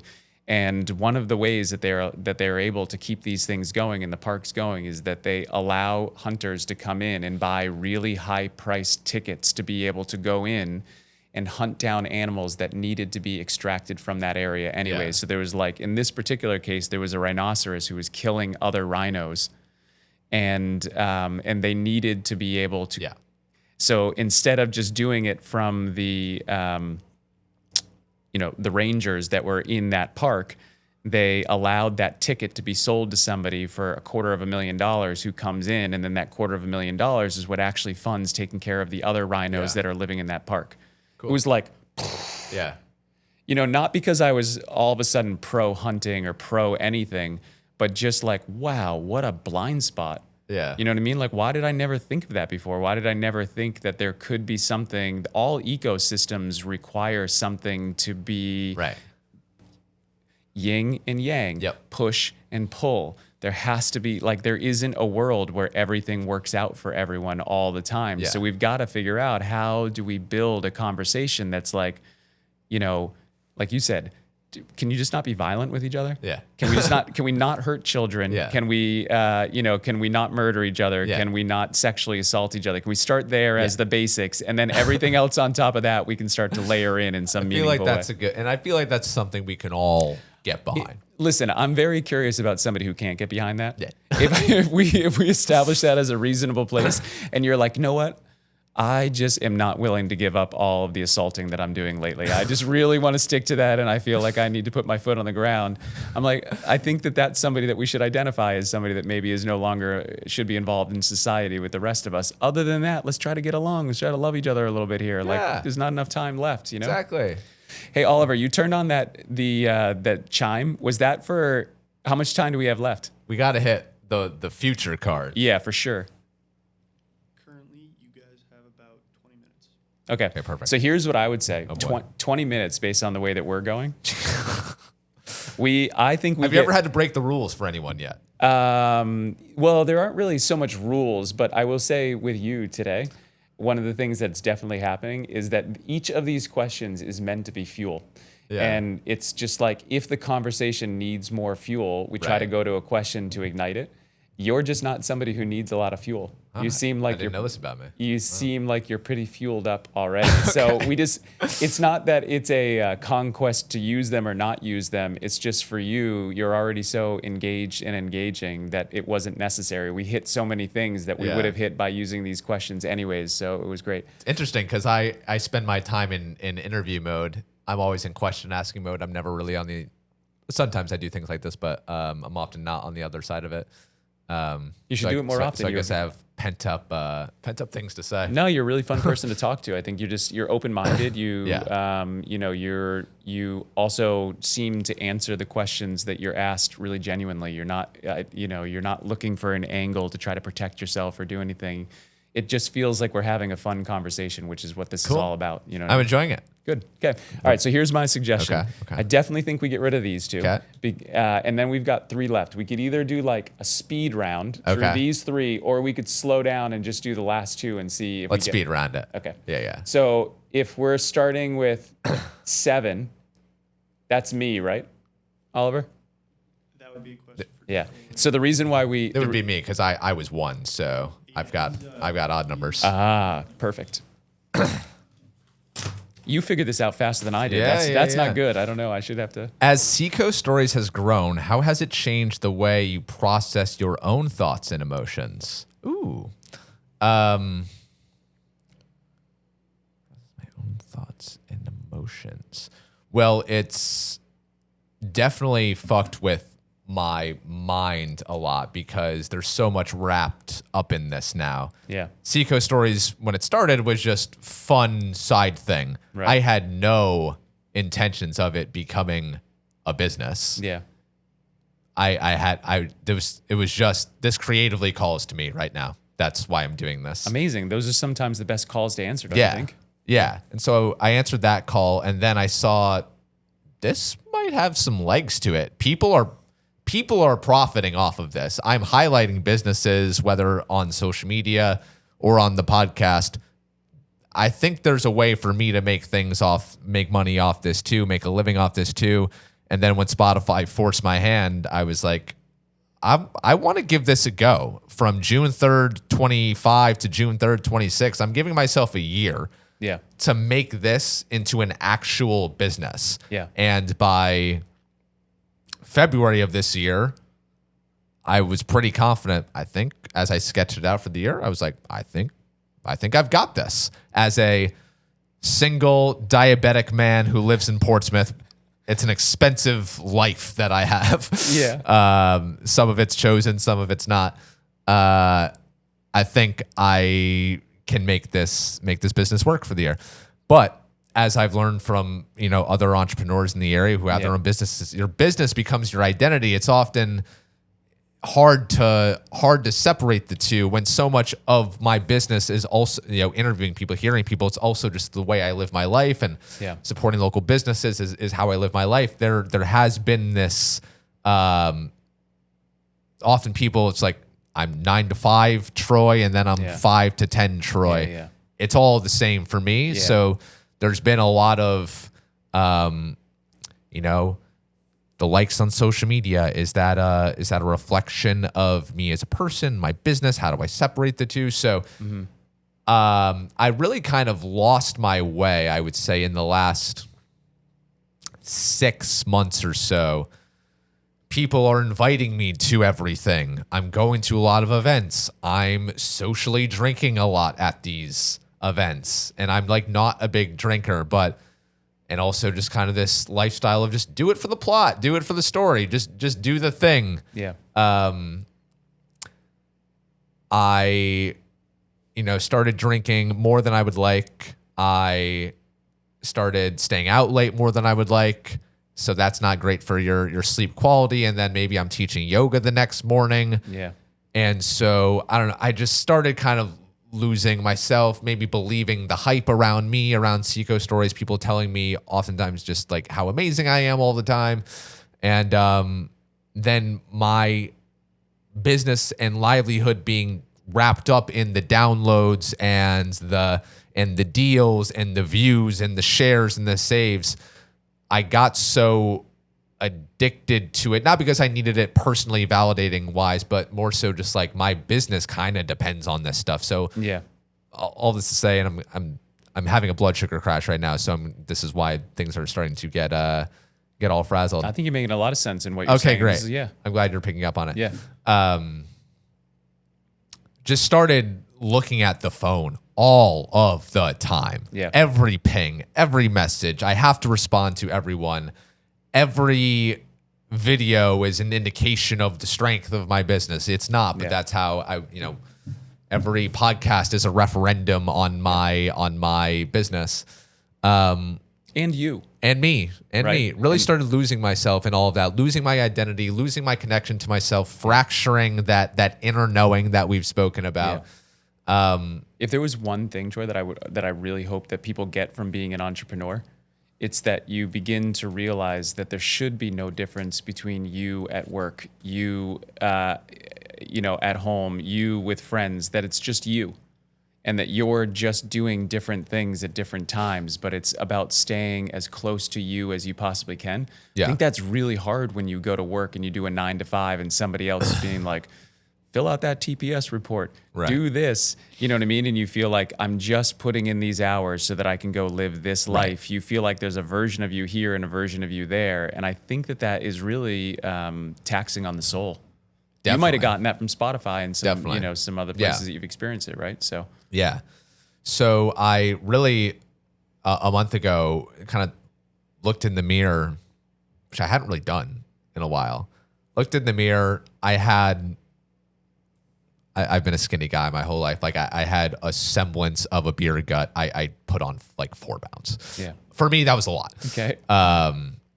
Put on 4 pounds, looked at my eyes. I was underslept, malnourished, and had been drinking more than I wanted to, and just felt like I couldn't, that I used to be an intellectual guy. Yeah. I couldn't have next level conversations, Yeah. that I was hiding behind asking other people questions, not really developing any of my own thoughts. And I was just kind of like, this isn't me. I miss me. Yeah. I miss having an attention span. Yeah. I'm glad that you found you, though. That's Yeah. a wonderful part of the story. No, is the that- last month has been, I was like, I'm doing sober April. Nice. I haven't drank, the day that we're speaking, I haven't drank in 25 days or something. Okay. Have you heard about the brick? No. It's been life-changing. It's in the other room. It's this physical device. So there's all these screen time apps that you can get. I was Yeah. using Opal for a while. Yeah. You tell Opal, hey, block Instagram, TikTok, Facebook, whatever your distraction apps are Yeah.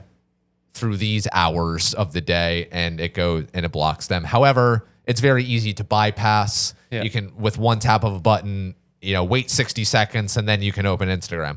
The brick, physical device, you tap your phone to it, it blocks those apps. You can very easily unblock those apps by tapping your phone again. However, if you are separated from the brick, you're fucked. Yeah. You can't open the apps. Right. So I separate lock from key. I put the brick in the car, in the drawer, out of sight, out of mind. Yep. And I open my phone. It's literally, I physically cannot open those apps. Yeah. And so now I'm having competitions with myself. Oh, I was just bricked for 4 hours. Yeah. At this time, I've probably been bricked for like 6 hours. It sounds like you're going through the great pleasure of removing addiction. Exactly. Yeah. Yeah. Which is- I'm removing addictions and rediscovering myself in Yeah. the process. So, Yeah. the question, process your own thoughts and emotions. Like I really started losing my own original thoughts, emotion way too wrapped up in the phone and the business. And now I'm kind of like removing myself from all of that stuff to get back to me. Over the last 2 years, I have had an almost singular focus on trying to understand more about mindset. Yeah. And mainly I spent that time focusing on my own mind, and then working backwards from there to try to figure out what was true about my mind and what was true about other people's mind by being able to create conversations to understand the differentiation between the two.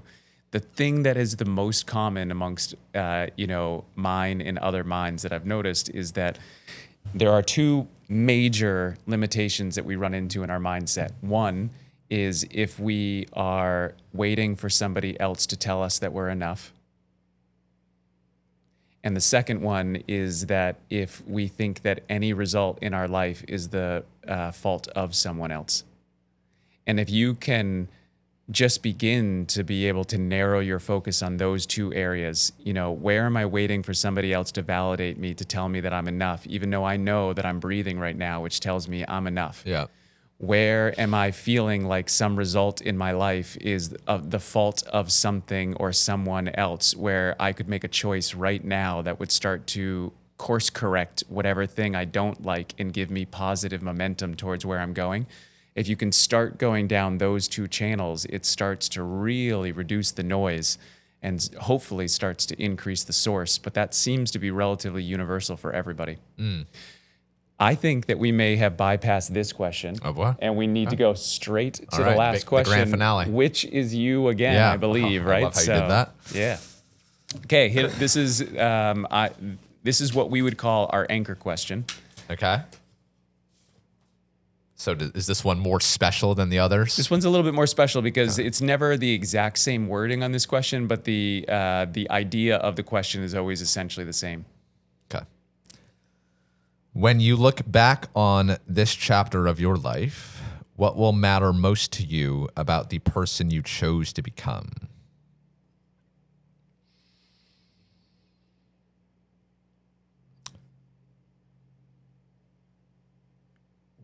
You hear it a lot.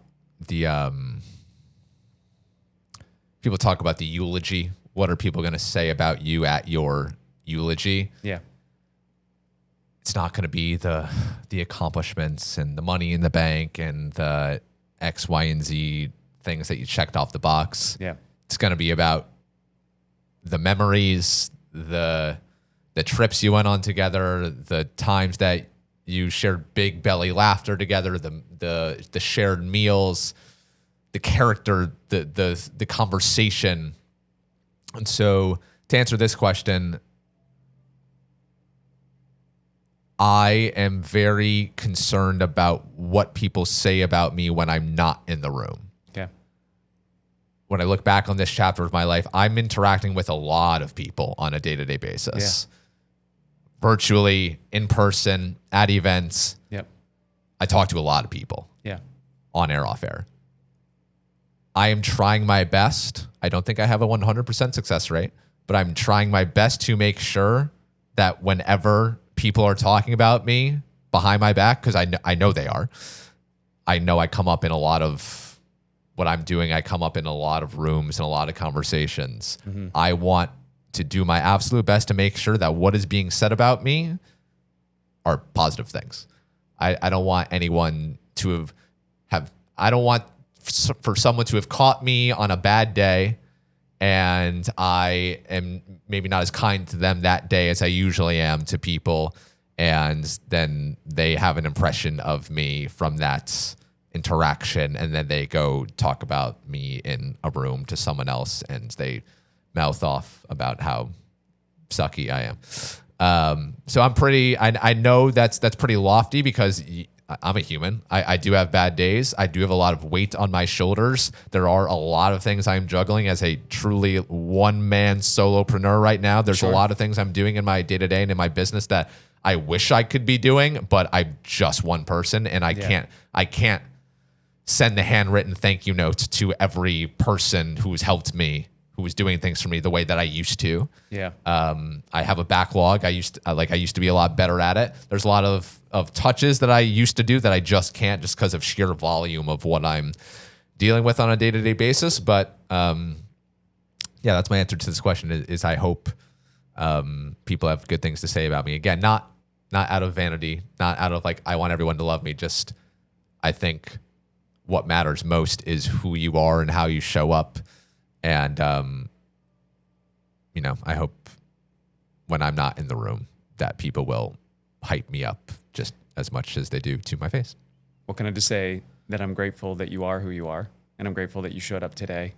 And I know that this was kind of an unexpected experience for both of us. You know what I mean? Like, I don't think you completely knew what you were walking into when you came in today. And I was very excited for the conversation, but I think it was much deeper than I thought that it was going to be. And I'm so appreciative of that. So if you're having one of those days where you need somebody to say something nice about you in a room, call me. Okay. And Noted. I will have no problem saying nice things about you to you. And I think that, I just really appreciate that you're out there, that you that you are making an effort to make sure that you make the world, your community, a better place. I think we need more of that. Yeah. And we're here for you. Anything that you need, anything that we can do to help you, we're down for it. And I think that both of us, in some ways, are on the exact same quest, which is how do we, how do we infiltrate the world with questions? How do we get people talking? How do we create conversation that starts to shift dynamics, that allows people to be able to see something in a different way? How do we ask questions in a way that creates opportunity for all people to want to listen to the answer instead of trying to create questions that make people feel like they're on one side or the other? And I just find you to be a brother in arms, and I'm really glad that we got a chance to meet and talk. And I hope this was a great experience for you. It was certainly a great experience for us to have you. Yeah, this has been lots of fun. Thank you so much for having me. I, after going through the experience, I'm a big fan. Because like you said, I didn't quite know what I was walking into, and I was a bit kind of like skeptical of the concept. But now that I've lived it, I like this. So I'm wishing you all the best on it. Thanks. I appreciate it. Yeah. All right. That's a wrap. Cool.